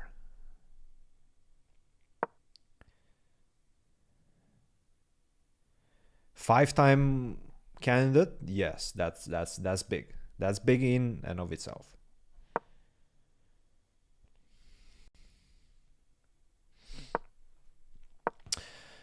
Candidates 2024 Toronto in April.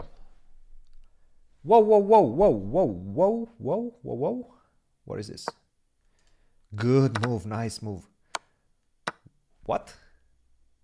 Thank you very much for the piece. Yes, we'll take that. We'll take that. Abdusattorov is like, whoa, what's happening? The knight defends the rook on d7. So you're just a piece down. All right, next game. Game 11, boys and girls. Game 11. It's so it's so funny to do commentary on classical chess after doing 3 days of chess 960 commentary. The pieces are actually where they're supposed to be. It's a completely different feel. Is Fabi out of form today? No. +2. +2. 6-4. Come on, Abdusattorov is really good. Patrick, you're underestimating Abdusattorov.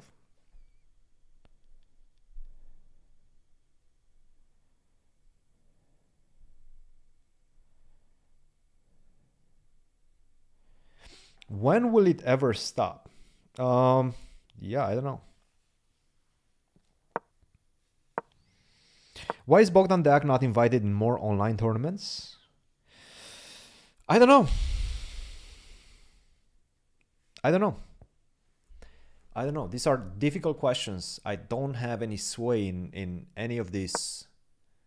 So I really cannot answer. I can only speculate. There's a lot of 2700 rated players that are not getting invites. And I guess he's one of them. It's not easy. Getting invites to chess tournaments is not easy. It's a very restricted club. So, you know, he's not the only one that's being left out very often. But he's getting some invites. He played in Romania at Superbet. So he's been getting some games in. I think he played in Czech Republic, if I'm not mistaken. At the Prague Masters, the one that Ray Robson won. And he was doing well in that one. So Bogdan definitely getting some games in.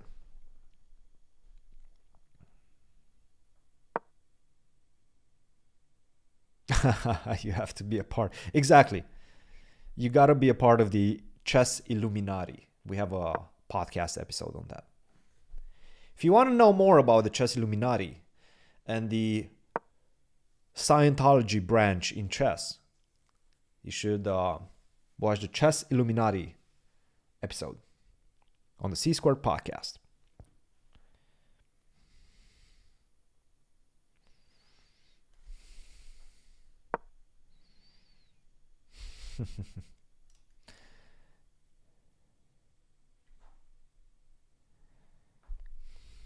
Exactly. There's a lot of 2700 rated players.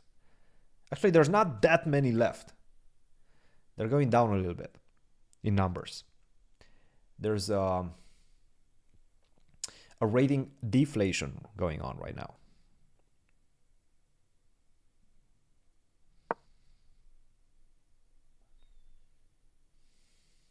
Fabi's looking good, by the way, in this one.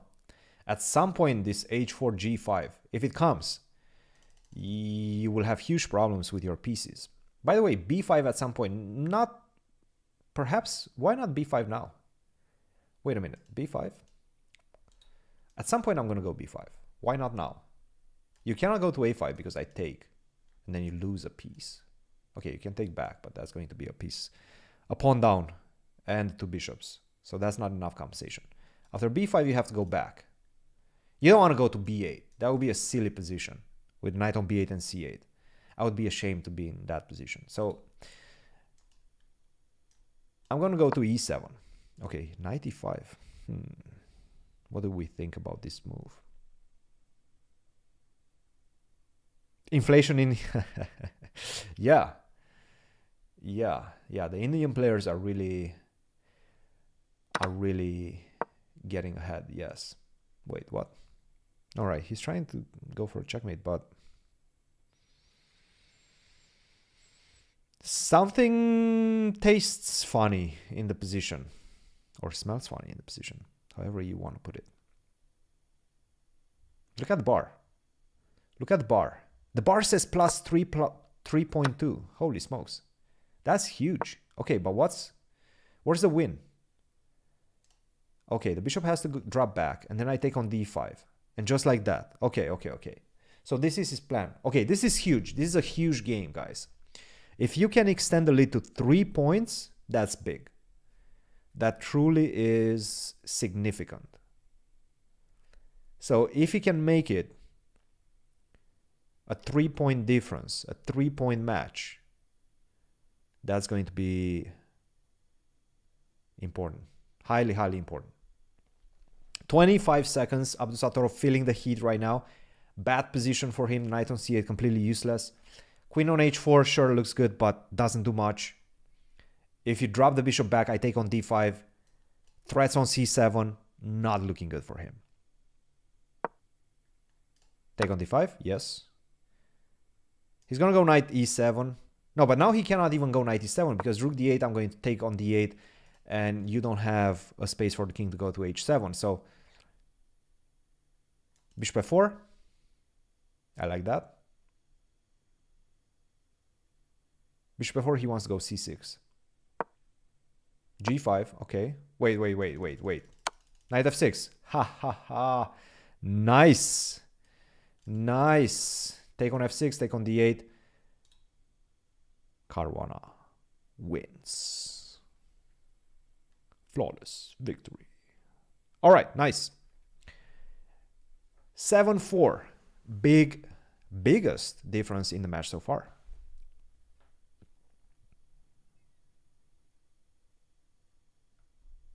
Dubov is not very active. He is not very active. Actually, he said an interesting thing in his recent podcast, on a Russian podcast. He said he's making 150 to 200K a year. How the heck is he making that? I'm actually kind of curious because he's not playing in any of these tournaments. So he must be... And he said that he's not doing games against Russian oligarchs, which, by the way, is extremely profitable. I've been hearing about it a little bit, and the numbers are pretty damn high. I think there was a Russian oligarch that apparently was paying around $5,000 per game, per pop. Which is crazy. Play a game against somebody for $5,000, like a friendly game. Friendly games for like $5,000. Apparently, Karyaking made like speculation, but around like a few couple $100,000 at least in games. Oh.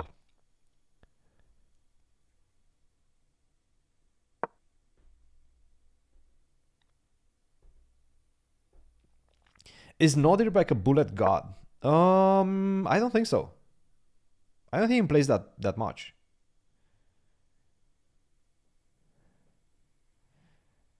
I haven't seen him play that much bullet, so I wouldn't say he's a bullet god. No, 200K USD, Not the Rubbles. Not the Rubbles.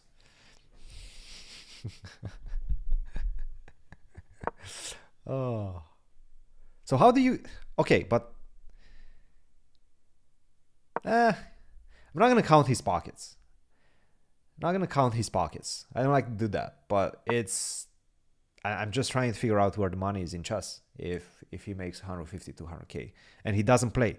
Again, I haven't seen Dubov play that much.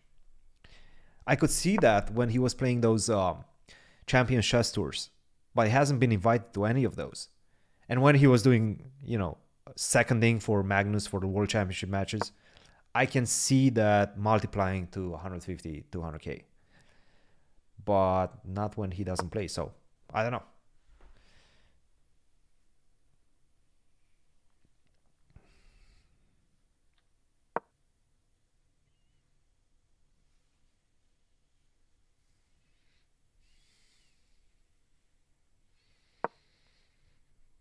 Fabi is the only player to qualify for candidates for 5 times in a row. Wait, was it actually in a row? Wow, that's actually very impressive, yes. I didn't realize it's in a row. I know he qualified 5 times. I did not realize it's in a row. By the way, take. Why did he go bishop d8?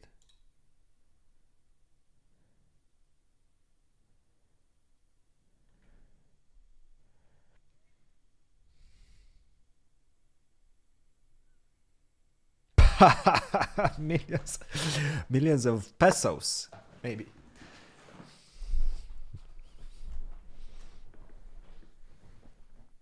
Pesos, my friend.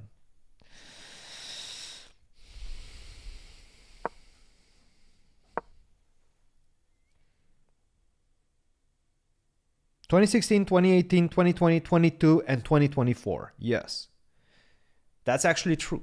Wow. All right. But wait, no. 2020.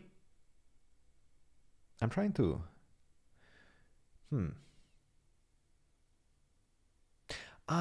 Okay. 2020 was also 2021. So it was like, that's why I feel like it was 2 candidates. I like this d5, by the way. He's outplaying him again. Look at this bishop. Completely useless. Go f6. Break it up. Break the position up. Thank you very much, Dowring Thomas, for the 5 buckaroos. What are top GM players take? Wait, what? Why are top GM players take on so many online tournaments that have no effect on their FIDE scores? Is it frustrating? Oh wait, what is their take on the online tournaments? Okay. I mean, look, it's very profitable. The online tournaments are very profitable. I think they're also a lot of fun for them. They don't have to travel anywhere. They don't have to hire any seconds. So that's why I'm, very profitable. By the way, this c3 move, really good move by Abdusattorov. If you go d4, then queen e4 is a problem. So you cannot do that. Yeah, I don't like this queen e4. Like, I can even take and then queen e4. I think that might actually be even more problematic. Take and then queen e4. But I like queen e4 for white. I don't like this.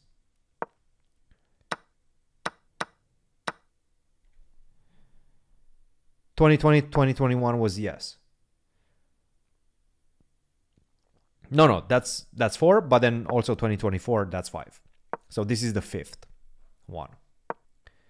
Qualified for 5 candidates in a row. That's actually quite tremendous. He qualified for every single candidate that he tried to qualify to. Crazy. Oh yeah, no, serious cash. Serious cash in, I mean, to be honest, a lot of cash is right now in online tournaments. Yes. I mean, between the Champions Chess Tour, Speed Chess Championship, Title Tuesdays, I mean, you have so many avenues. But yeah, the Champions Chess Tour, Global Chess Championship, and pretty much everything that's put forward mostly by chess.com. Almost a mate. You only need another pawn on d5 or f5 to control e4, and then rook f2 is a mate. But okay, 6 seconds.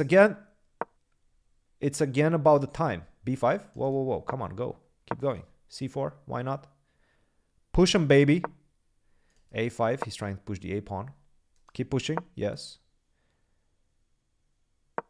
Keep pushing. King f8 or bishop f6. Bishop f6 is the easy way out. Bishop f6. Defend with the bishop. Go bishop f6. No. Okay, this also works, but rook e2.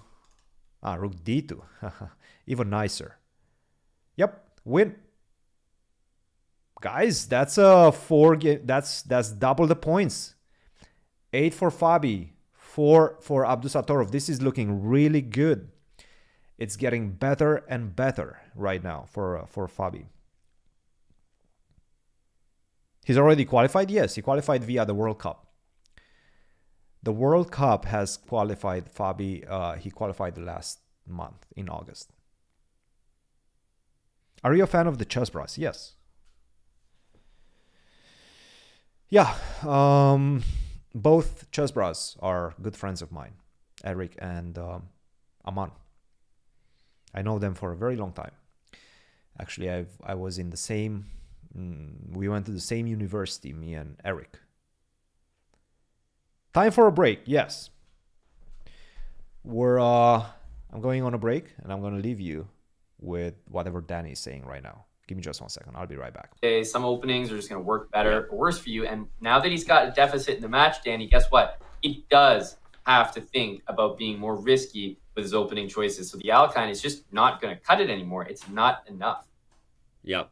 Well, and it got away from him when he played it. But you said even though he needs to fix his openings, Fabiano's not blundering. I think we've counted like 1 all day. So if Fabiano doesn't let it go, it may not matter what Norbek Abdusattorov does, but it does matter what you do. Don't go anywhere. The SCC will be right back.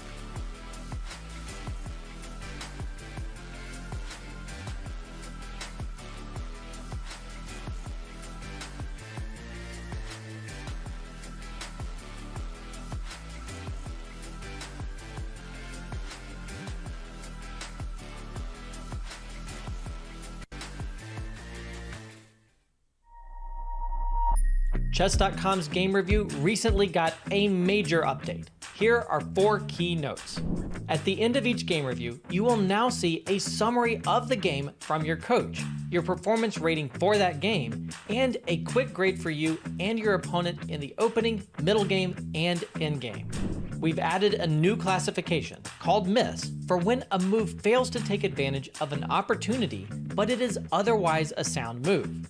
We've also changed the definition of blunder. Now a move will only be considered a blunder if it loses material or allows a checkmate.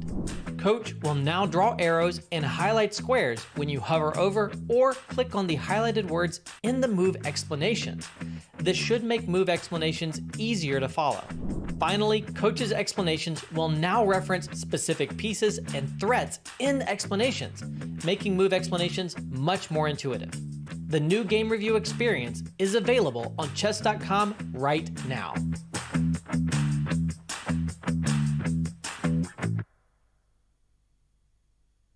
What's the best way to follow any chess event from the Champions Chess Tour to the Candidates, Speed Chess Championship, Title Tuesday, FIDE World Championship, and so much more? Chess.com/events has all of the top chess tournaments played both over the board and online. Analyze and review games from the world's greatest players with live commentary, cloud analysis, Opening Explorer, and table bases. Find all the key event information, including schedules, prizes, results, news reports, player bios, tie breaks, and more. Even compete by voting for your predicted results. Explore chess.com/events today on web or with our iOS and Android apps and experience chess like never before.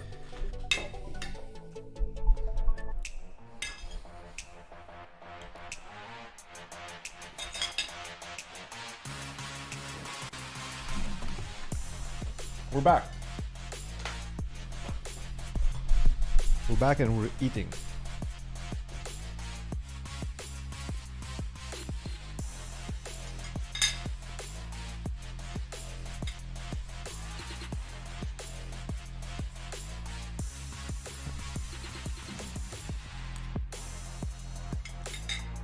All right, so Nihal, Hikaru beat Yu Yang Yi, so if Fabi wins this one, he's gonna play Hikaru. Okay.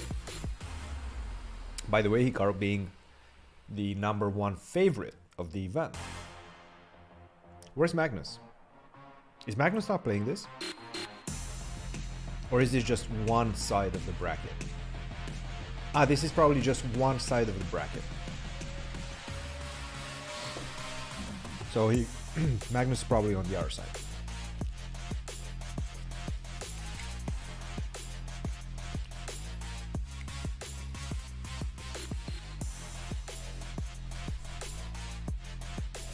Eric was definitely close to top 100, yeah. I mean, at some point, Eric was 26-30.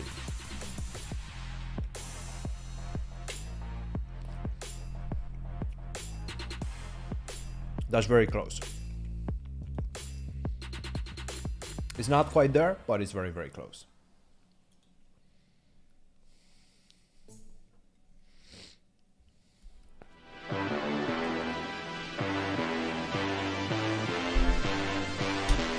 The Speed Chess Championship is presented by Coinbase. It is back as What we am I head eating? into the second half cake, of the for the most part. 3-minute portion here. I He's found Amon some cake. Hamilton. I'm So, Danny yeah, Wrench. I'm gonna eat this. And we have a 4-game lead for Fabiano Caruana, Amon. You do, and so deserved, Danny. Like, there are a lot of ways to get a I have to 4-point say, lead, but my I feel dad like has Bobby has been the better player Pretty bad. thus far. Recently. He's Yep. blundered so infrequently, and he definitely deserves this lead. It's now whether he can maintain it. Will he maintain it? Pretty We know bad. that at times he's needed a lead. For those who didn't follow last year, he had a thrilling tiebreaker victory, though, over Arjun Iragaisi. Hikaru versus Magnus. I mean, that's As we look always... at Bobby's history here, he's had some up and I would down say results. Magnus He's had should always be the some favorite, wins, but he's also had but lopsided losses when not he's by much in lost. that one. To be fair, At the same time, sometimes Hikaru in the versus first Bobby. round, I often don't know has how made it that to the would play out. quarterfinal. That's not gonna be What do easy you for read Hikaru into by any this means. here? That maybe when Bobby isn't going right, it can go wrong quickly? What I'm reading into this here, Danny, is that Bobby's Boy's guaranteed back. to win this match today because the only way he loses Bobby's back. is a very close win for Norderbeck, and we know that he won't lose that way. It's So ready. exciting to know the results fresh. ahead of time. Yeah. Well, there he is.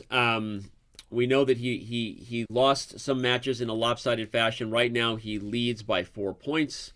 We head into 3-minute. How's the chessable And, course coming along? I have no idea. Right now, he's probably sitting here No thinking clue. about his opening prep, making sure he keeps Oh, I the still have ship, their you know, audio. on Okay, the charted territories he planned on. There we go. Turn it off. No more audio from the main broadcast. Who is he talking to? What? Who the heck is he talking to?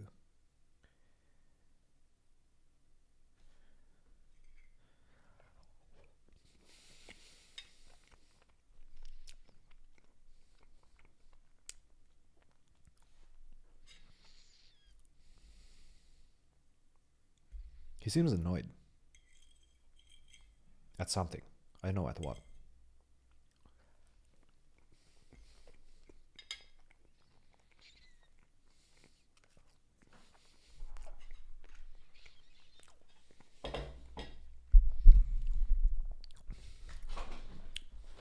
No. I'm not going to do vlogs. I'm joking. I don't know. Maybe we'll do vlogs at some point. All right. 3+1 continues. How much time do we have left? 27 minutes of 3+1. 27 minutes of 3+1. Opari, no. Definitely not. I have training with Greg today. Maybe, actually. He said he's available today. So I might go do some training with him.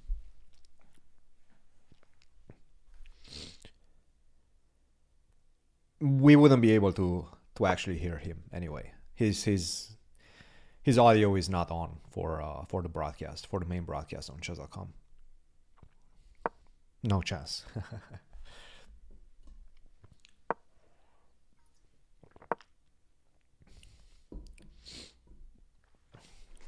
Okay, what I can tell you is that Fabi has done a lot of work in this line. A lot of work in this line. So we're looking at a lot of ideas when we're getting ready for Magnus. Magnus plays this quite a lot. So I don't know what he remembers, but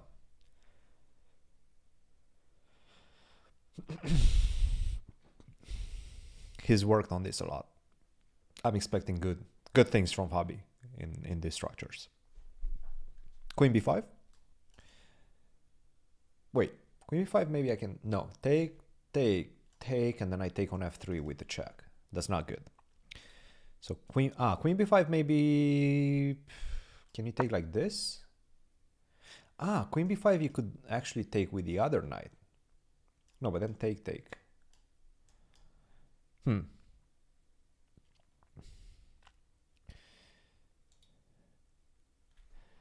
That's... No, I know which information I can and cannot reveal. This is not one of them. He's been playing this quite a lot. And he even played against Magnus, so... what are your thoughts on the Kramnik-Hans issue? It's an interesting issue. And it will be discussed at some point in the podcast. We will discuss it, guaranteed.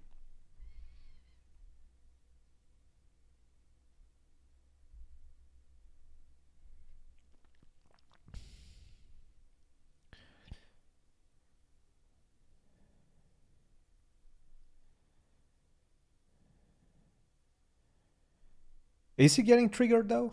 I don't know. I haven't been following it that closely. I only know that Kramnik likes to change his profile on chess.com. Profile bio on chess.com. With some insinuations. He likes doing that. That's his preferred method of communication. Which is kind of funny. Nobody does that. So it's kind of hilarious.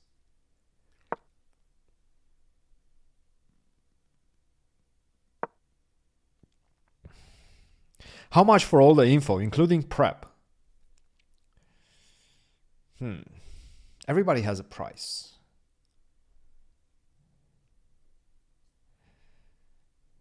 But the thing is, prep always changes.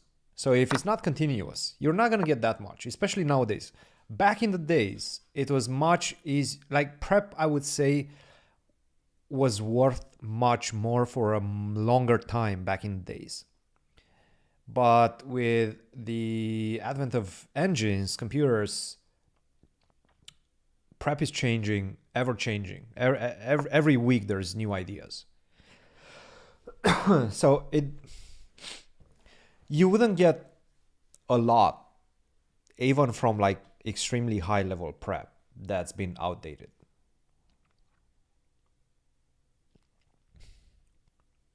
Hi, Nick.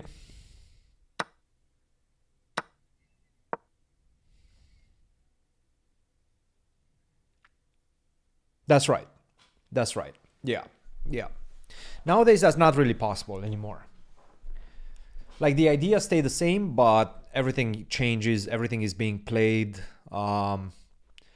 It's much trickier to... Again, we covered this at length in the next podcast, I would say. If I remember correctly, I think we discussed this quite a lot.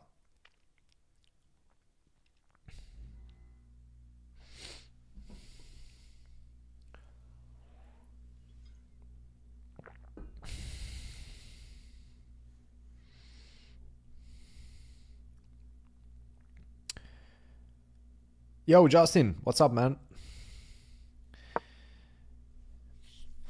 Thanks. Appreciate that. All right. What do we have? C5. I like this. Rook d7. Okay. There's no knight f6. There's no discovery. But there's something. What do we have? Wait. Just simple like that, huh? That's a pawn. He just missed this. Okay, so the idea is you cannot take on a5 because I take on f6. That's why he goes king f8. Now all you have to do is defend. c5 and a5 at the same time. b4 probably not best. King e8, really? Maybe something like this. No, but if you go knight h4, knight d4 is coming. What's happening? Why is the engine going crazy like this? There's something going on, and I'm not seeing it. I'm really not seeing it. Why is the engine going crazy for black?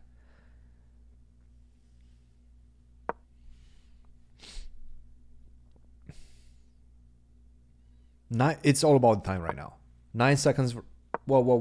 G4. No, but there's some knight f6. At some point, there's some knight f6 going on. Knight d4, knight f5. Let's get knight to f5. That's a double question mark move. Shoot. Queen here. Dude, I'm not seeing anything. This is ridiculous. This, look, I mean, the eval bar hates my moves. Hates everybody's moves, actually. Now it seems like Abdusattorov is actually maybe just better. Queen d5, get a queen in. Queen takes a6. Okay. So are we going to see a perpetual? c6? Yes. Oh, this is winning. This is completely winning now. c7? Or that. No, don't get perpetualed. Don't get perpetualed, man. Come on. Oh, he got perpetualed. It's not a word, but look. Draw is fine. Draw is fine, but that was a golden opportunity. That was really a golden opportunity. Crazy game. Next one. Still a 3-point lead, if I'm not mistaken. 3 or 4-point lead. I think it's a 3-point lead.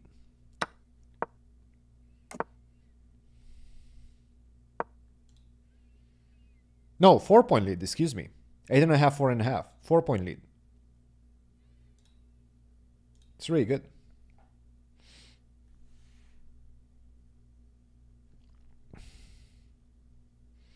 It's so difficult to be accurate, perfectly accurate with so few seconds left on the clock.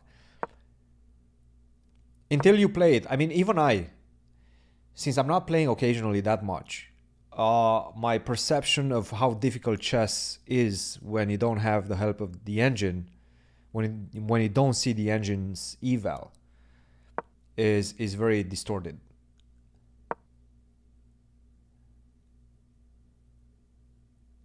Add that just a couple of seconds for the whole game, playing on increment, and I mean, mistakes just simply happen. They're automatic. There's no way to avoid them.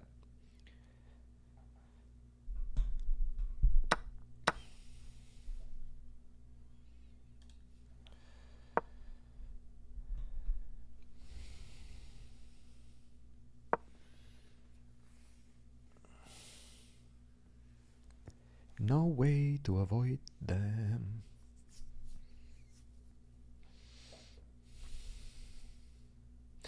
We have the Catalan again. This is something that Rustam likes to analyze a lot.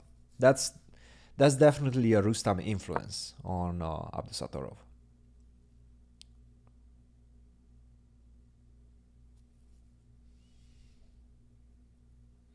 Do you think Fabi can hold it in 1+1? Yeah, absolutely. Why not? Again, I don't have this perception that Abdusattorov is some sort of a bullet genius. Maybe I'm wrong. I don't know. And Fabi is doing really decent in 1+1 recently. White has nice pressure, but at the same time, if the pressure subsides and you don't have any entry squares and everything is kind of compact for black, I don't know. I have some ideas as well. Rook c4, double up on c file, get h6 in. If I manage to do all of those things, I'm the one that has the trumps. Change the structure of the position with b4. I can do things. You just have to wait, actually. Bishop defends nicely the pawn on a6. This knight is defending the entry via b6. The knights are, despite the fact that they're, what's his name? Dvoretsky calls superfluous knights. They're defending each other and they're controlling a lot of entry squares. So at some point, if you're not paying attention, despite the pressure, the parent pressure that you have right now, you can get in trouble as well. Not that easy.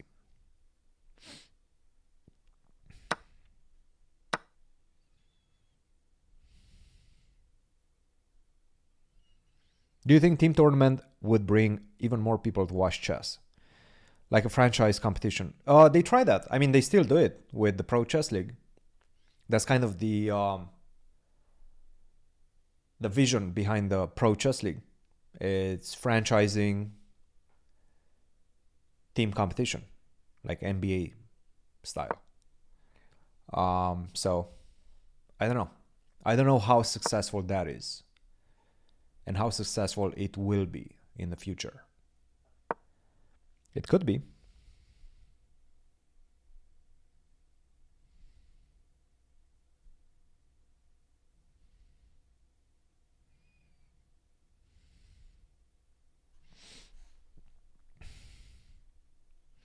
Is this Fabi's revenge for the Chess Kids Cup? Maybe. Maybe still plenty of chess to be played, but you know, with a 4-point lead, every single draw, every single positive result is a step closer. So Queen E3, okay. He's saying that if you do go knight d5, well, first of all, knight d5, knight takes d5, queen takes d6, and there's queen, knight to f6, discovery check, that's a problem. It's coming, Billy. Yes. There's some review of the World Cup as well. We chatted about a lot of things in the next podcast. Just waiting for it to get edited.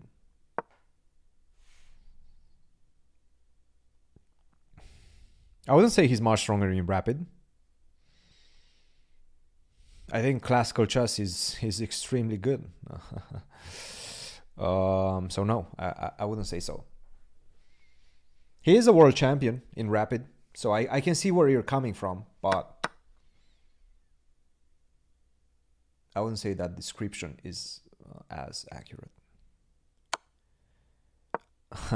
Gym updates. I'm not sure about gym updates. Yes.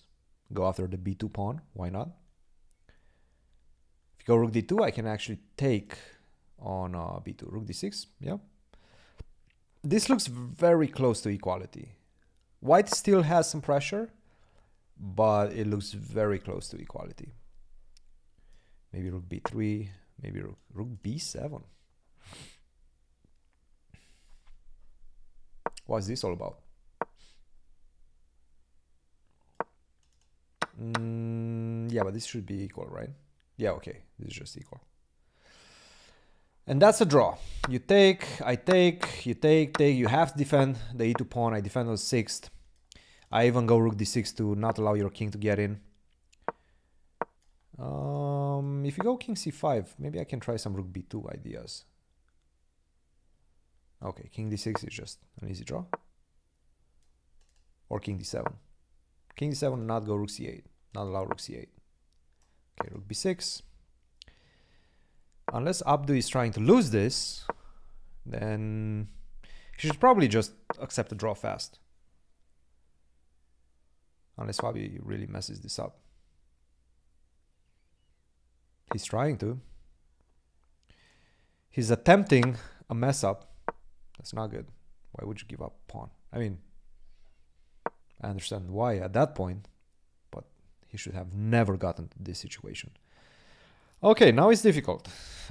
That was a really suspicious play. F5 doesn't work. I'm not in time. This is not good. Get the rook back. It's not a fun defense.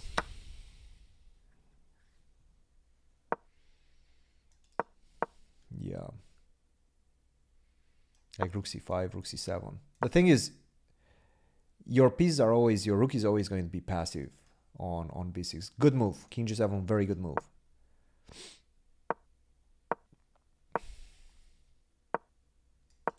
Okay. Bit of a shuffle. 2 minutes, last 2 minutes. I mean, this is getting closer. Closer. Yeah, rook a1, rook a1. This is, I think it's a draw now. Take and king f6. No! No! Oh, that was a flag. That's an annoying flag. Unnecessary. Okay, next one already started. No time to dwell on it. No time to dwell on it.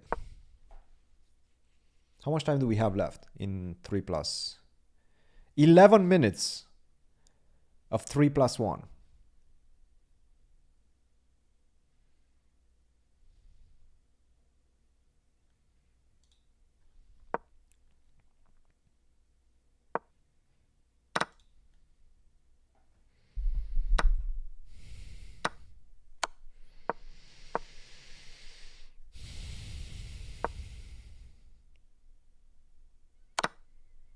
How do you rate Fabi in bullet? I would say good. I mean, again, 1+1 is very different than 1+0. It's really different. Why no podcast for many weeks? We were just extremely busy, both of us. Fabi was at the World Cup. I was in Europe taking care of some business. So it's just been a very busy summer, end of summer, but we'll up those numbers. Rookie numbers, we'll up them. We'll have more podcasts. They're coming. Just make sure you're subbed on YouTube. That's where the action is. Maybe we should go to Kick as well. Do some streaming on Kick.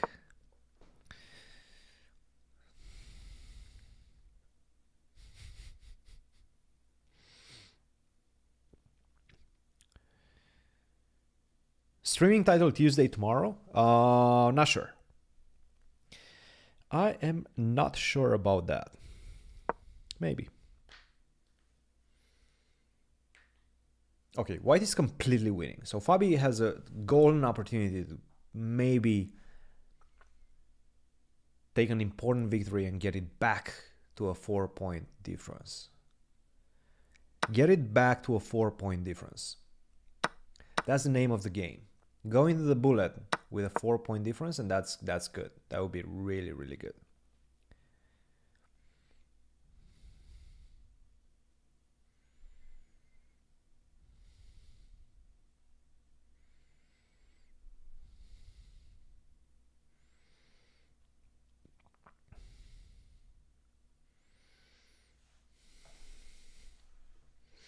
I would say probably without increment. Fabi doesn't like playing without increment. I can tell you that much. Bullet, definitely not. Positional squeeze, yes. It's all about that g5 pawn, especially if I manage to exchange the queens.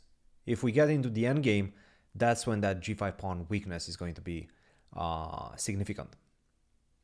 But you do have to be careful as White, because what you don't want to allow is something like this. Knight g6, knight f4. If Black manages to do that, then he's going to be Gucci. But that's not the case, because whenever you go knight g6, I can take on g5. That's why he's staying glued to that pawn on g5.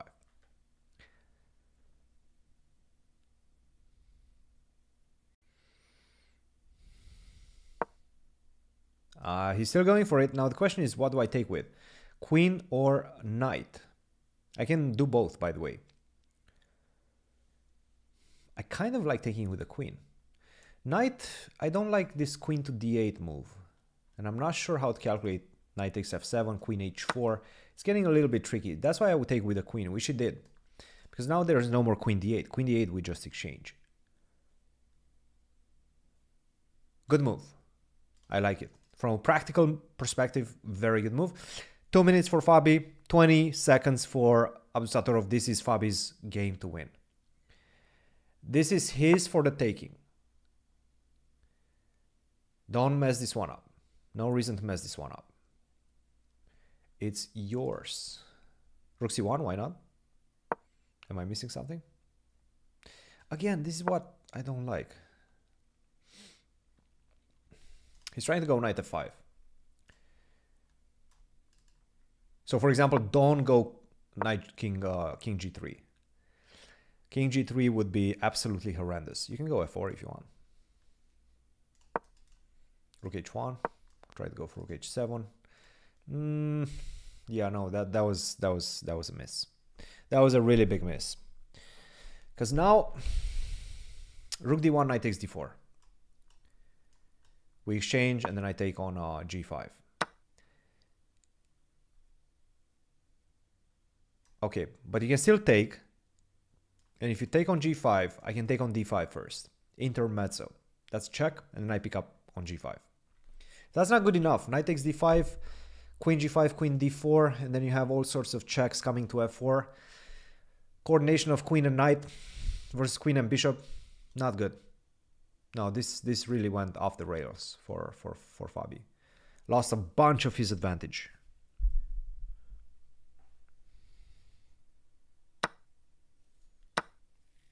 Okay, let's see. Yeah, he's going for it, but queen d4, I don't like it. I don't like it. It's all about time though. King g3, knight g6, knight d3. Oh, that's annoying. He missed that. I can tell you that much. He missed that move. He was thinking knight g6. Time to pull breaks. Time to try to make a draw. b6 is a problem. You are losing this. Yeah, just try to make a draw right now. You're not winning this as white. Unless you're Fabi.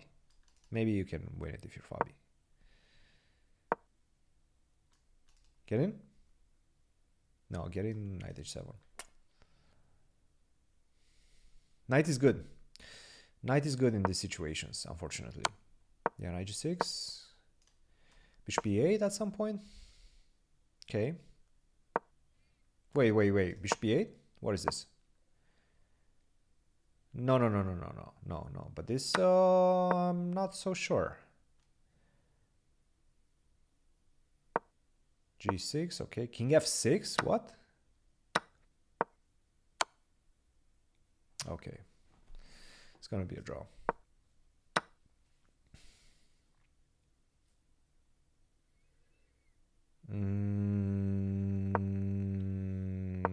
It's gonna be a draw, but it's not gonna be easy. Oh man, come on. Come on, don't lose this. Do not lose this. This is a very, very bad position right now. Fortunately, this is a very bad position. Where are you going? Where are you going? Come on, go back. Go back. This was not good. This would be a painful loss. Yeah, this is not looking good. Knight b5, knight d4. Try to flag him. Yep. King b5.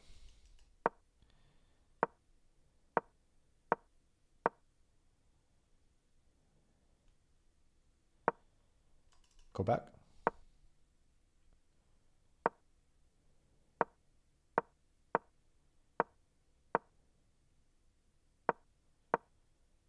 Whoa. Really? Put the knight there? Okay, he's gonna go to d4. He's not finding the way. He's not finding the way. All he has to do is get this king to a3. If he manages to get the king to a3, yeah. And just as I was saying that, he went in. Yeah, knight d3. Over. All right, that's not good. That is actually not good. Not good. One more. One more in the 3+1. One more in the 3+1. But that was not good. He had a winning position. That's an unfortunate swing. It's what we call an unfortunate swing.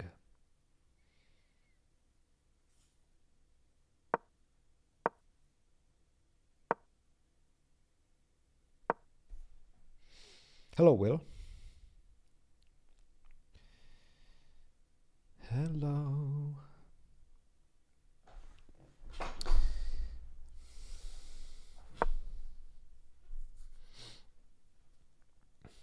Abdusattorov continues insisting with the Catalan. With this particular line of the Catalan, in fact. Maybe he's doing some sort of work. Okay. It's important to avoid the tilt right now. Because you just lost a couple in a row, and that can be tilting. Avoid the tilt. Just try to avoid the tilt. Queen c2, okay. What do we do next? Bishop b6, normal move. At some point I'm gonna go f6. I don't know exactly when. Maybe now. Thanks, Deborah. Glad you liked it.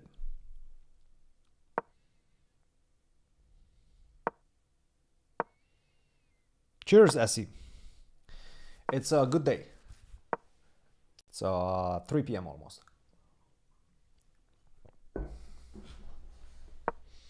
I don't like these positions. I like this bishop on c3. I don't like the fact that this rook is kind of tight defense of this guy.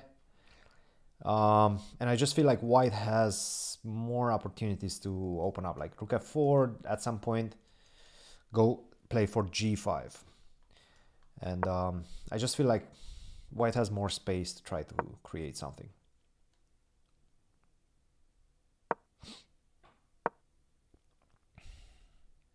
Yeah, that's exactly what he's going for. Just go for g5. But at the same time, whenever you do that, you're also opening up opportunity for counterplay.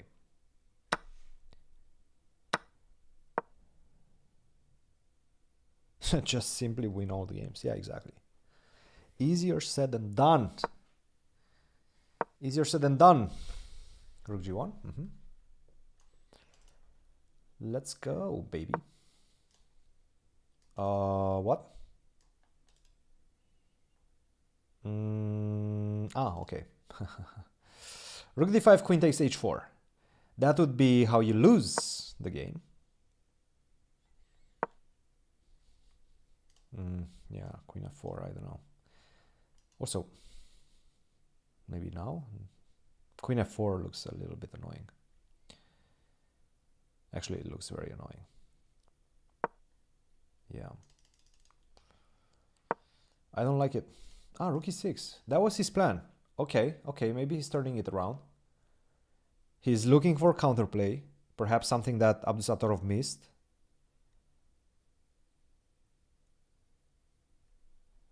The idea being, if you go...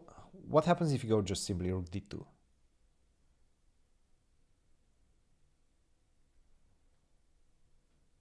I think rook d2 has to be played. Yep. Put everything on the light squares. All the pieces on the light squares.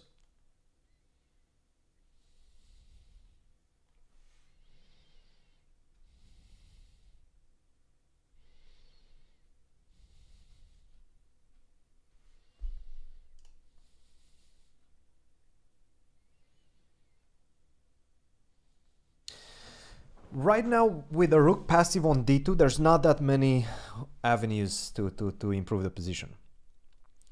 Yeah, probably if you went rook e1, maybe g5. No, but g5 you lose the bishop on f5. So you cannot do that. Whoa! Is rook takes d5 the problem? Shoot. King g1. This is not good.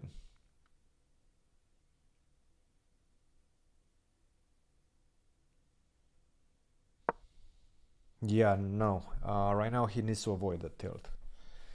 Avoid the tilt, Fabi. Come on. No tilt. No tilt allowed. Bishop takes f6 and rook h8 is a problem. A problem is a bit of an understatement.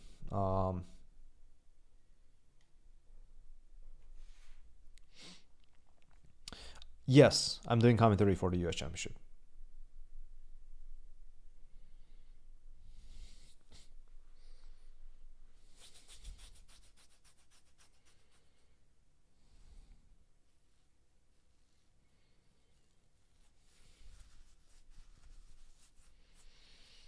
It's not looking good. What?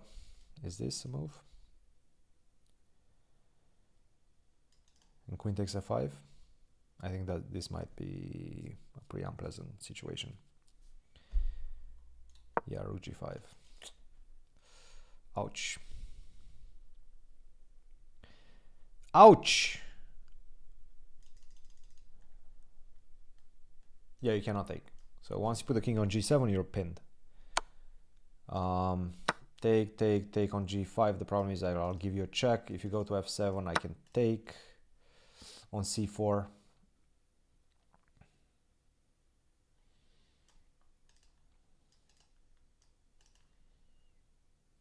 Maybe even queen d6. Actually, I think this is the problem. Now queen d6. Or queen d4. No, sorry, queen d4. Yeah. You're getting mated on dark squares. That's the problem.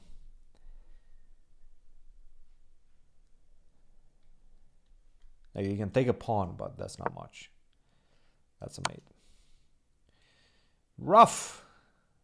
Rough. Okay, avoid tilt. Do not allow tilt. That's tight. That is tight. One point difference.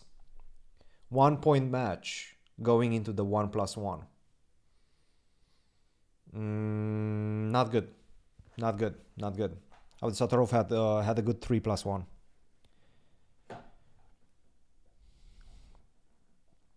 Three plus one. 3+1 was bad. All right. So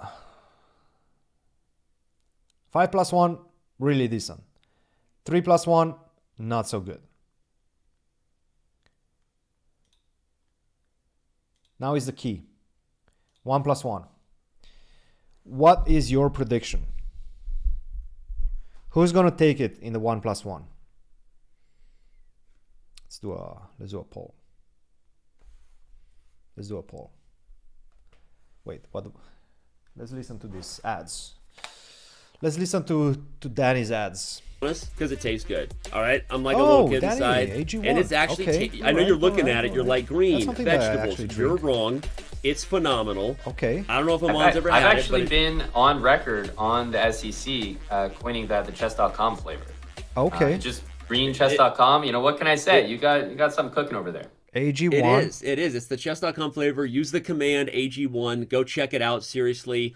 And if you go to drinkag1.com/chess, use our code. All right, AG1. Because, Let's get going. It's a fun partnership, and we're hoping you enjoy C Square it. Podcast And, all right. with AG1. I hope everyone's enjoying Let's the go. SCC because it's been a blast. Amon Hamilton and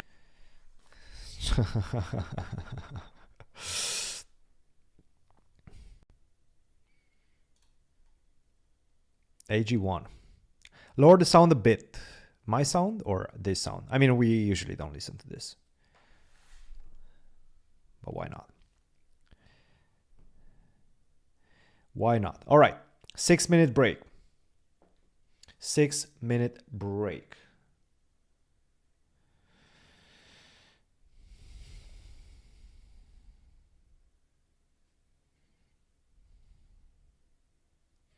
I was drinking it.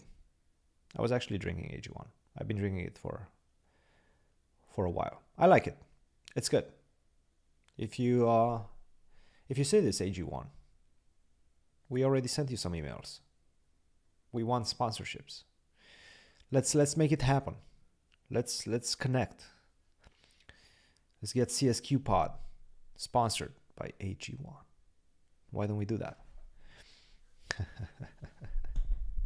When's the next podcast? Hopefully today. Hopefully today. Look, it's been a tough road. I'm trying to get it today. It doesn't depend on me. It depends on my editor. Editor has been having some health problems, and I'm trying to push, but you know how it goes. Health problems, it's a problem. So I cannot push too much.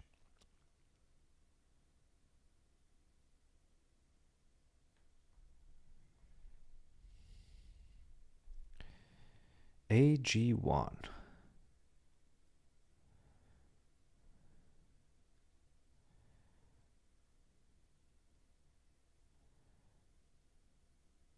Whoa. No, St. John. No, he's not going to lose. Don't be silly like that. He's a pawn up. My goodness. He's a point up. By the way, I think it's 30 minutes of 1+1.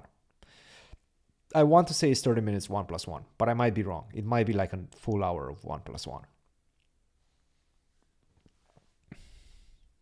For me, it would be cool to have Magnus on the podcast, obviously. To have Magnus and Fabi discuss their 2018 match. That would be very interesting. That would be extremely interesting. But that's not going to happen because they're still very much competitors. Rivals. So that's not going to happen anytime soon. But who knows? Down the road, 5 years from now, CSQ pod, best chess pod in the ecosystem. Who knows? That would be fun.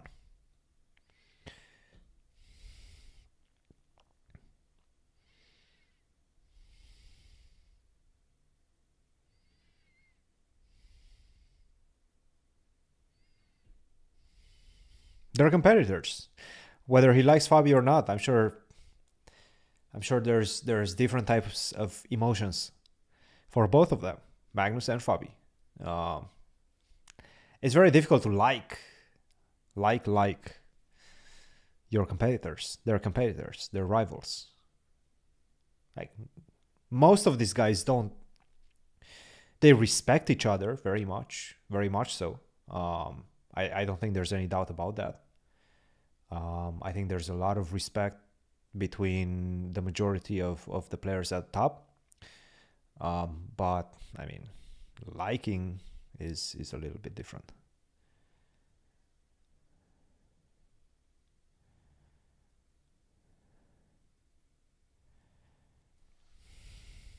Any chance of Anand being a guest? Absolutely, yeah. No, we would love to get Big Vishy on the pod.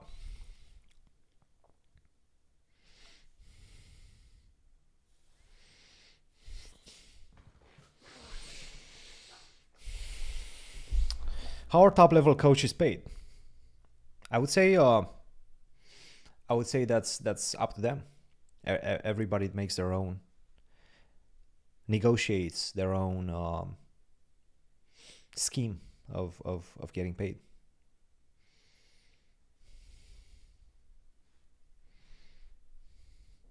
There's not a standard way of people getting paid. I don't think there's a standard pay. There's no chess coaches union. Yeah, Levon and Fabi are good friends. Yes, that's one thing. That's one thing.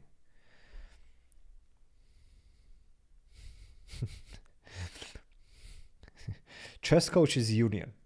Maybe it's a good idea to unionize chess coaches.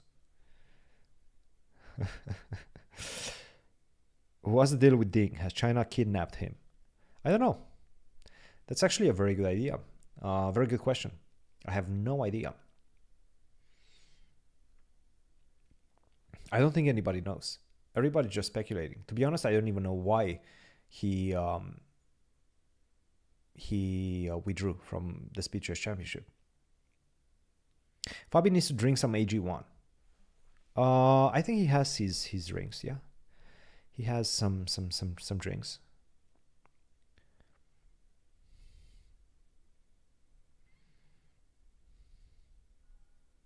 I'm not sure about AG1, but people seem to love Anish. I mean, I'm sure they like Anish. But love, that's... And by people, I don't think you mean like the guys at top, like his rivals. Again, they're friendly. They're on a friendly basis, but liking is a completely different situation. I would say Levon and Fabi like each other for sure. Yes. They're good friends, good buddies.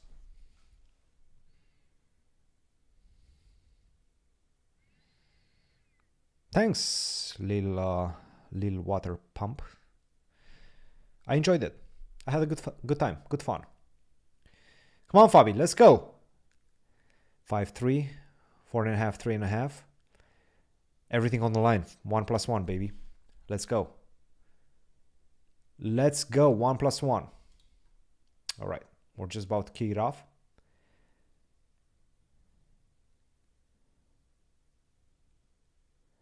We are just about to kick it off. It hasn't started yet, but we're just about to kick it off.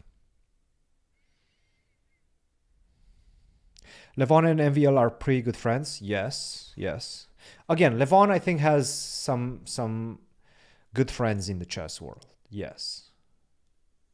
I would say Levon has Fabi, MVL, etc., etc. Fabi looks angry. Look, he's disappointed. I think he understands that he cannot allow himself to get on tilt. 30 minutes, guys. 30 minutes of 1+1. Let's go. Fabi starts with the white pieces. 1+1, not 1+0. Bullet, but with some increment. So that's, I would say, a good thing. Who has the best poker face out of the top 20? Magnus has a good poker face. Fabi has a very good poker face.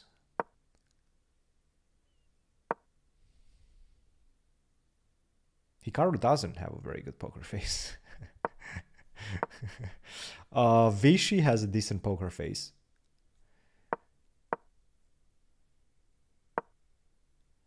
So I don't know. Wesley doesn't like anyone. I don't know. I don't know about that. I have no idea who Wesley likes and who he dislikes. Okay. Crucial game, guys. Crucial game. The way they start this 1+1, that's important. You gotta start off right. So this is a big one.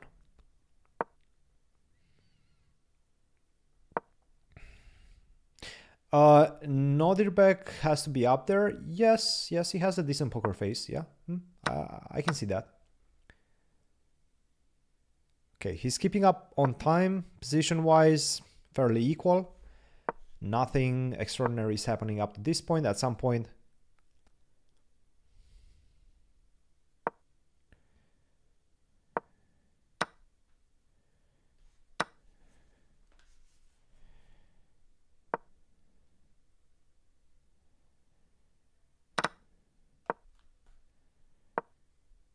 okay, knight b3.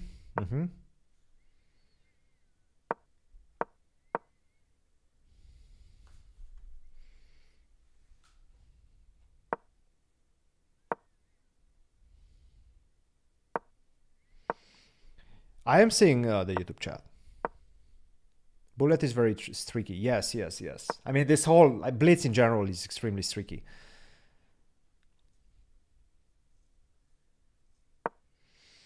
Okay. I'm not liking White's position. I'm not liking what Fabi is doing because f5 is coming at some point. Maybe even now. Might have missed f5. It's all about the time right now. 20 seconds each. There's not any immediate breakthroughs, but there will be some at some point, and that's what worries me.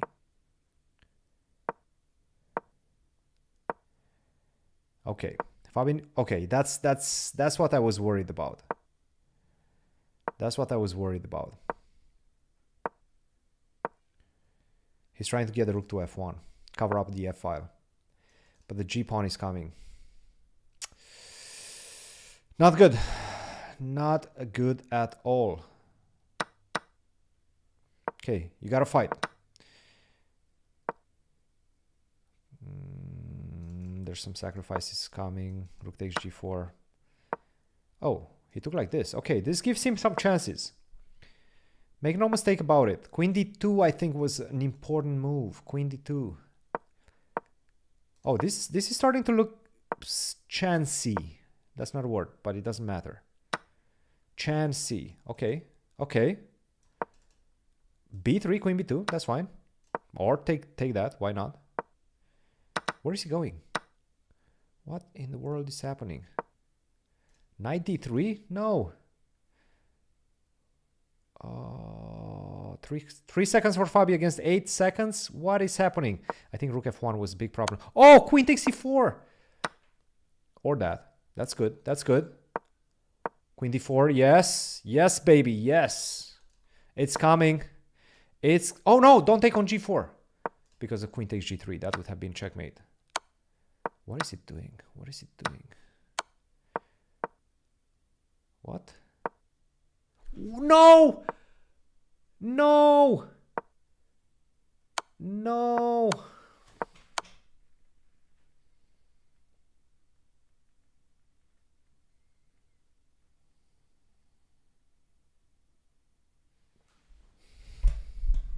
God damn it.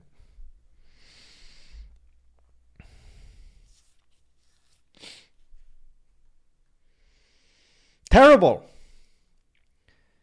Freaking terrible. All right, let's go. Let's keep going. Let's keep going. Come on, come on, come on, come on, come on, come on, come on. Get back. Get back. Fight the tilt. Oh no, come on. This is just tilt. I mean, what is this? What is this? Coffee house chess. Come on. This is tilt. H6, G5. No, don't play like this. Come on, Fabi. It's equal. 8.5, 8.5. Let's go. Fight through it. Queen H4, interesting move. Ah, Queen H4, G3. Then you lose. It's much better. Bishop B6. Bad move. Is it because of this? But it's just such a sad position. Okay, 95. Go 95. No, but this doesn't work. At some point, there's some bishop. Yeah, yeah. Take rook f5, I guess. Ah, take rook takes g4. No, but wait. Take rook takes g4? What? What is happening? Knight takes h2 is such a weird move. Can I take? Oh. Oh. Oh, that's sweet. Check. Some knight f6 is going to come later. Queen e5. Okay. Okay. Somehow we have equal pawns. I have no idea how we got to this position with equal pawns out of everything that was happening in the last few moves. How did this end up with equal pawns? Unfortunately, I don't think it's going to be equal for long. No, but rook d2. Knight takes h5 has to be winning. This is not good. Check, check, check. Knight g8. Yeah. Man, that's a nasty streak. That is really a nasty streak. Nasty streak. Okay, come on, come on.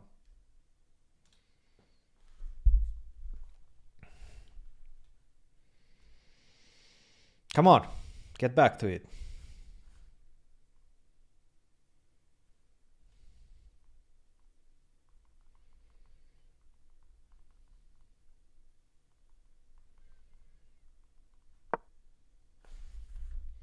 Get back to it. We need one. He needs to feel that taste of victory again. He needs to feel that taste of victory. He needs to get that taste of victory back in his mouth.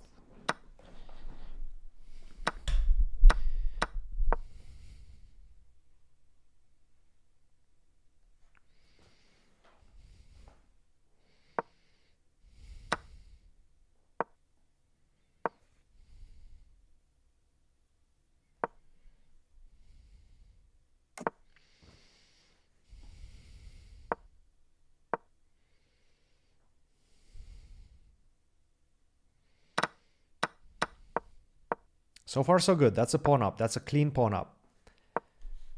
There's not much compensation for it. There's some, but not much. There's a clean pawn up. Should be able to win it. b3. And then exchange the queens. b3 and exchange the queens. That looks good. Get the queens off the board.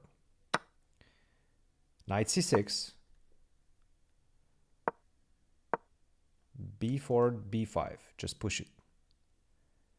Yes. Push it. Keep pushing it.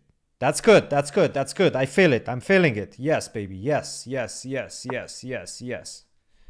Rook takes d6. Beautiful. Beautiful. Yes, yes. Finally. Finally. Let's keep it going, baby. Let's keep it going. Let's keep it going. All right. 9.5, 9.5. This is going down to the last one. It's going down to the last one.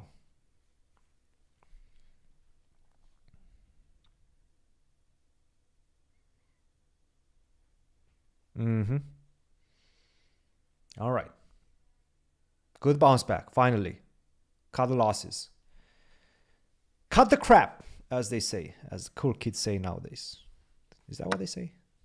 No, but stop playing this line. It's a bad line. Why is he playing this line? This is a terrible line. Weak king. Why does he like it? Why does he play this line? Don't play bullet with a weak king.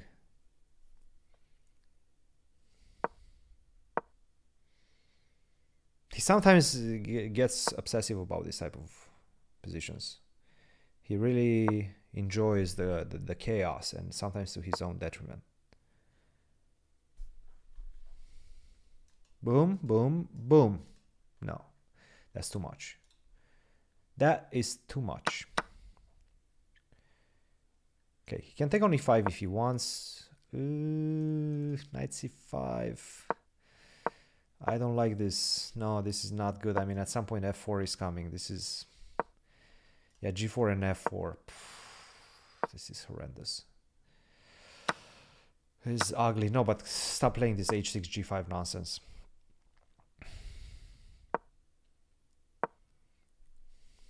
Stop playing the g5 nonsense. No more of that. Okay, but he's getting something.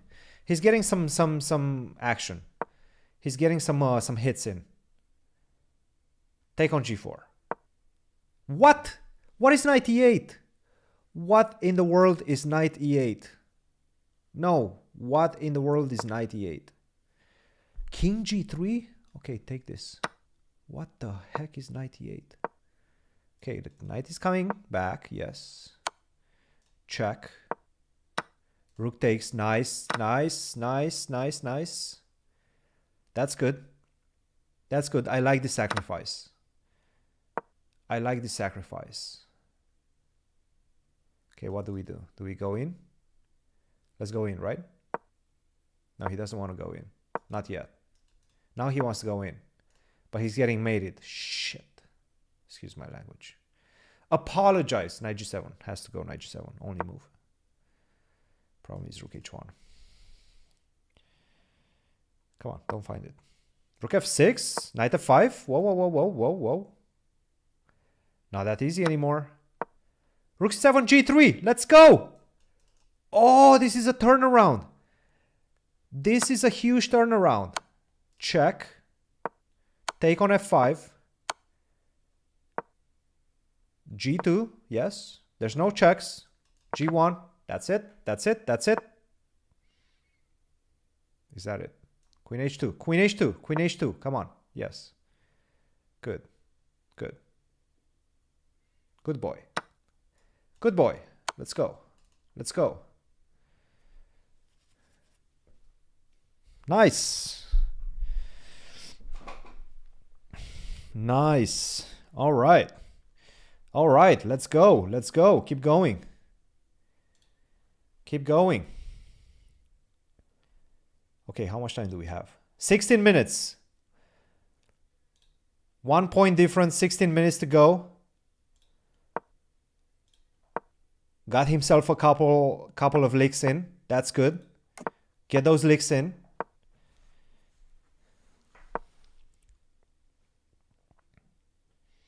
Back from tilt. No more tilt.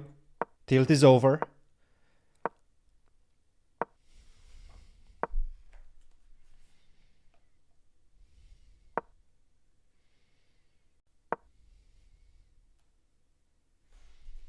Tilt is over, baby. Abdusattorov showing some fatigue signs. His hand is sweaty.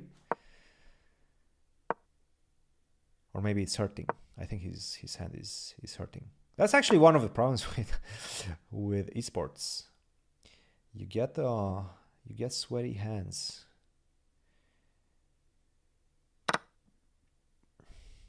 And you get the carpal tunnel. Is that how it's called? Yes, I think that's how it's called.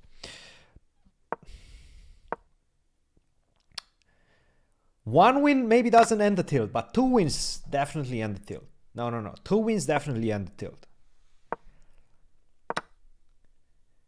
2 wins and the tilt, baby. All right. What's the score? 10.5, 9.5.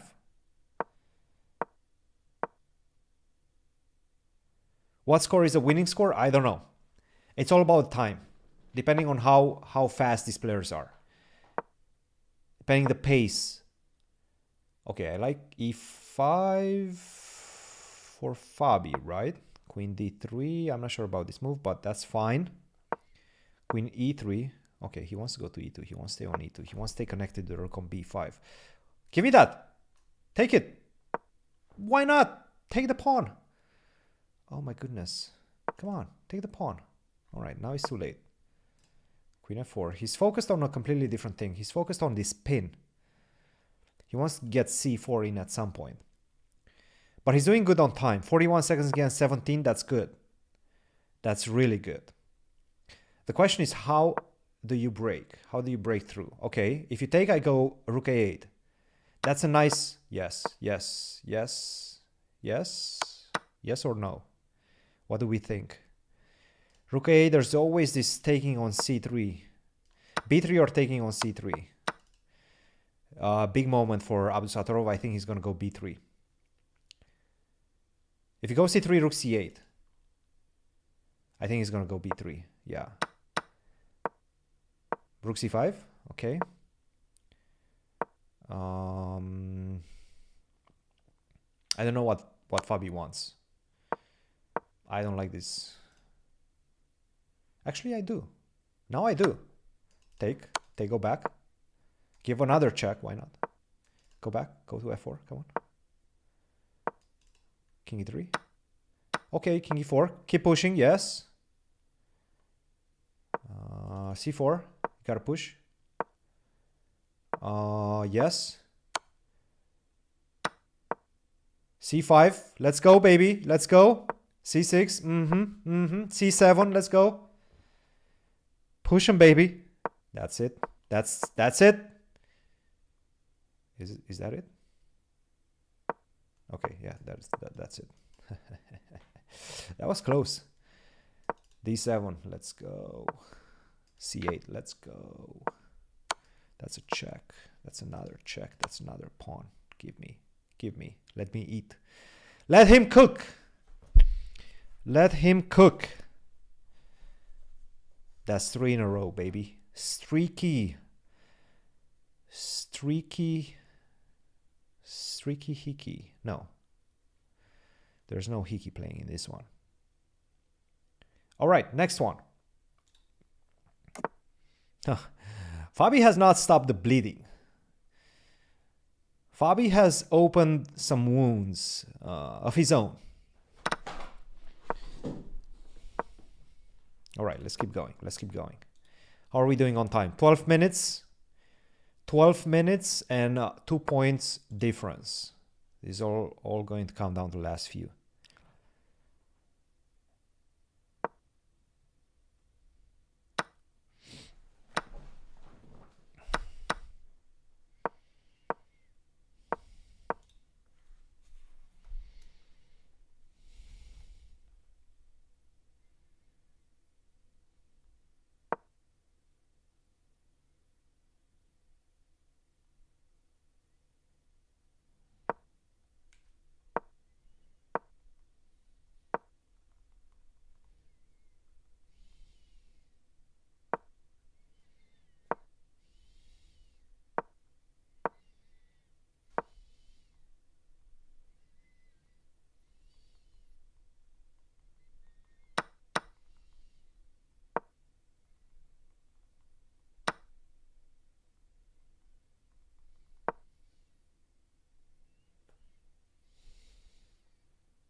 All right, sorry about that. Had to answer some messages. All right, let's keep going. How are we looking, guys? I wasn't paying attention. How are we looking in this one? How are we looking in this one?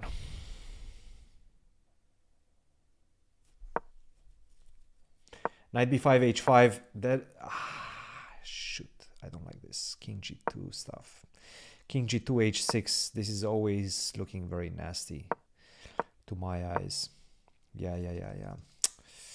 Ouch, that's not good. Actually, this is really bad. There's no way to defend. f6, checkmate in 1. Yeah, just take king h8, run, Forest, run.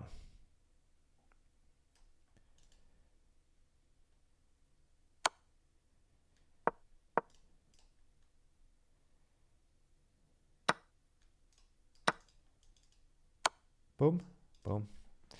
All right, man, this is this is an intense one. This is an intense one. All right, keep going. Fabi with the white pieces once again, still ahead by 1. Trying some new ideas with c4. He played with c3. With c4 is a completely different type of position. You want to plant a knight on d5. You have some weaknesses, you're leaving behind some dark squares, but that's the trade-off that you're experiencing in this one. All right, let's keep it going. Let's keep it going, baby. Close match. Absolutely close match. Super close match. Yep, plant knight on d5. Get rook on c1. If you take, I'll take back. Some point, yes, black goes c6, forces the knight out, but now I get d4 in. No, you gotta get d4 in. Now you're gonna be able to solidify the position like this. I don't like what happened. Yes, he did win 3 in a row. Yes, it's a game of streaks. It's a match of streaks, this one, for sure. Rook a1. I sort of like this. There's still some pressure for Fabi. I want to say queen a7 and stuff like that, but at the same time, there's some knights coming, which is not something that I enjoy. Ouch! Take and put the bishop on e4. Put the bishop on e4. Okay. Take with the pawn. Take with the bishop. Put the bishop on e4. Yes. Okay, this looks decent. From a strategical point of view, this looks good. There's some stuff hanging on h3. There's a lot of that coming Fabi's way. So this is what he needs to pay attention to. But he's playing fast. He's ahead on time, which is always good. Get knight on e4. Excuse me. Wait, what?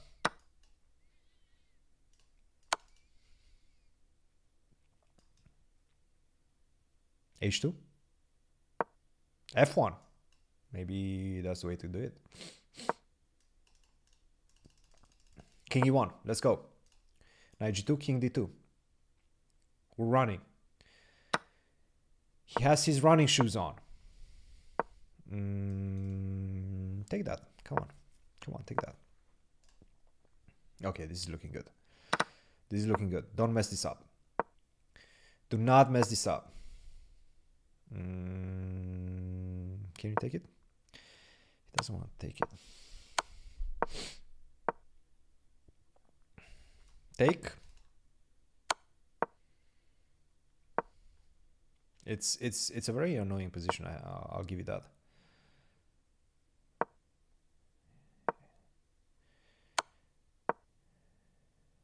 You do have some weak. Oof. Okay, knight g3. What's happening? Why is the computer not liking this? h5, my guess is. d4. d4, let's go. Yes. Take. Get that pawn. Take a pawn, Fabi. Come on. Take the pawn. Yes. Cover. Get the bishop back. Push the pawn. Push him, baby. Get the knight back. Oh, that's... No, take it. Take it. Take it. Take it. Come on. You have 20 seconds. Why didn't you take that? Oh my goodness. Okay, this is it. Back to 2. Back to 2. How many minutes do we have left? 5 minutes left. Guys, this is starting to get... This is a 1-game situation. He needs 1 more. If he gets the next one, this is over. Abdusattorov is starting to be in a must-win situation. Let's go, baby. Come on. Come on, this is it. This is it.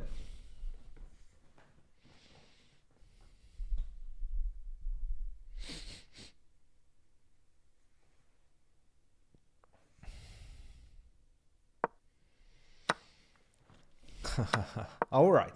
Fabi with the black pieces. Fabi with the black pieces. Some confidence back. 2 points. 5 minutes on the clock. Run the clock down. Long games. This is what you want. You want long games. Long games. Because if you get this a draw, a long draw, that's might already take the clock down enough.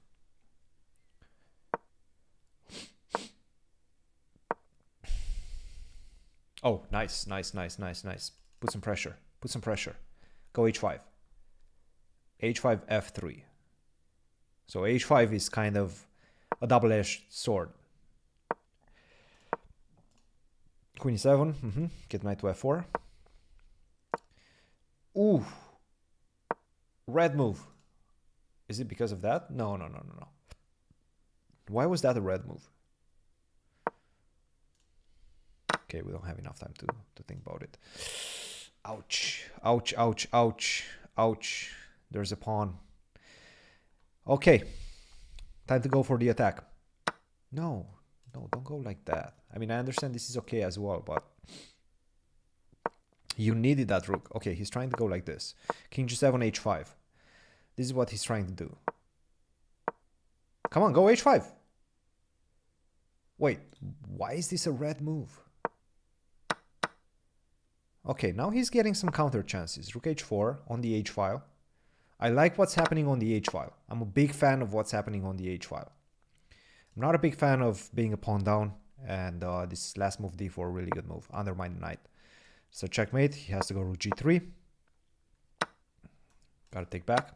The problem is queen d4 just trades off the queens, but it's still not that easy. You have some weaknesses.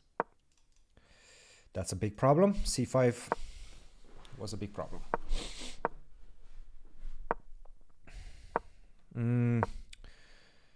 No, but I can go f6. Okay. c4. Yes. Good move. Give me that. Rook here. a4 is coming. Oh, that's good. That's really good. This was a really good development. a4. Put the pawn on a3. Why not? I'm starting to like black. Knight e2, knight c3. Something like that. Knight d4.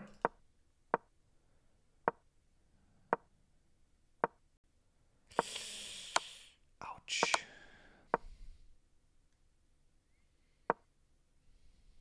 What in the world is happening right now? Rook d5, rook d1. Rook d1. That's it. This is match. This is match, guys. This is match. This is the match right here. That's the match right here. Yes. Yes, that's the match. That's the match, baby. Don't mess it up. You're a rook up. Don't mess it up. Find a way. You gotta find the way right now. You gotta find the way. That's probably the way. Give a check first, then go to e4. Yes, that's the way. Don't take here because of knight d6. I don't know. This is Still not easy. What the heck is happening? Take that. That's the way, baby. That's the way. That's the way. This is match right here. Game, set, match. There's no way he gets 3 games. There's no way he gets 3 games in the next, whatever, 2 minutes left. This is it. Resignation. Game. Set. Match. Get the rook as far as possible. Yes, rook h5. That's it. That's it, baby. That's it. They're not even starting the next game. They're not even starting the next game. Nice. All right. He smiles. He grabs a drink of water. He's like, bring on Hikaru. I got you, boy. Right here. Bring on Hikaru. Bring on Hikaru. He's not sure how to feel. That's a sigh of relief, maybe disgust with some of his own moves this match, but also, hey, of course, he's happy to get the win. And what a thrilling match, Danny. Oh, that was a good match. Although the final score actually opened up to a 3-point That was victory, a good match, yeah. It was truly a 1-point, 1-game match the entire way. Yeah. Wow, indeed. I agree with everything you said. It was way closer than a 3-game score. A 3-game score is not a bad match. We all had a great time here today. Stick around. We have interviews. We have savvy moves. We have a lot of chess ahead here on the show. So don't leave just yet. But it was even closer than 3 games, Amon. And if you're Noterbeck, I know a loss doesn't feel good, but the kid just continues to show that he's going to be the name for many years to come.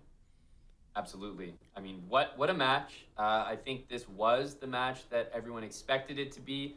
At times it looked like, oh, maybe someone might run away with it. Oh, Noterbeck is right back in it. But in the end, it truly was decided by that single game there at the end. Chances missed by both sides. Looking back on the games, I'm sure they'll both be like, oh, I should have had this. I shouldn't have done that. But ultimately, this was just the close fight that we all signed up for. Yeah.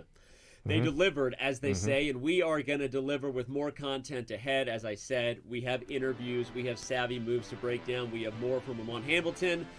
Don't go anywhere. The 2023 Speed Chess Championship presented by Coinbase. Final. All right, guys. I gotta get out. We're not gonna wait for the interviews. If you do want to hang around for the interviews, go to chess.com. YouTube channel shouldn't be very difficult to find, but that's going to come in 5 minutes. I have to bounce because I have training to do, but that was fun. Thanks for joining. Lots of exciting chess. Boom. Lots of exciting chess. Good match. Well fought by both players. Very streaky match. Fabi got the good edge in the 5+1. Started the 3+1 well. Lost a few. Lost like 4 in a row in the 3+1. But came back in the bullet. Everybody thought that Abdusattorov is going to be big favorite in bullet. That's not how it went. And I told you, 1+1. Very, very tricky. It's completely different than 1+0. So, good match. Next one is Hikaru. Streaky Hiki. Fabi versus Streaky Hiki. That's going to be an interesting one. I might do commentary for that one as well. Anyway, guys, cheers. Had a good one. Hope you enjoyed it. And don't forget, like, subscribe. Make sure we push the channel, we push the algorithm together. Let's have some new eyes on the C² pod. And hopefully we'll get a pod today. If not today, hopefully tomorrow. I mean, I don't know exactly when my editor is going to finish it. Again, it's a problem, but we'll get it resolved. Keep an eye out. There's a new pod coming very soon. And after that, there's going to be another one, and another one, and another one, baby. All right.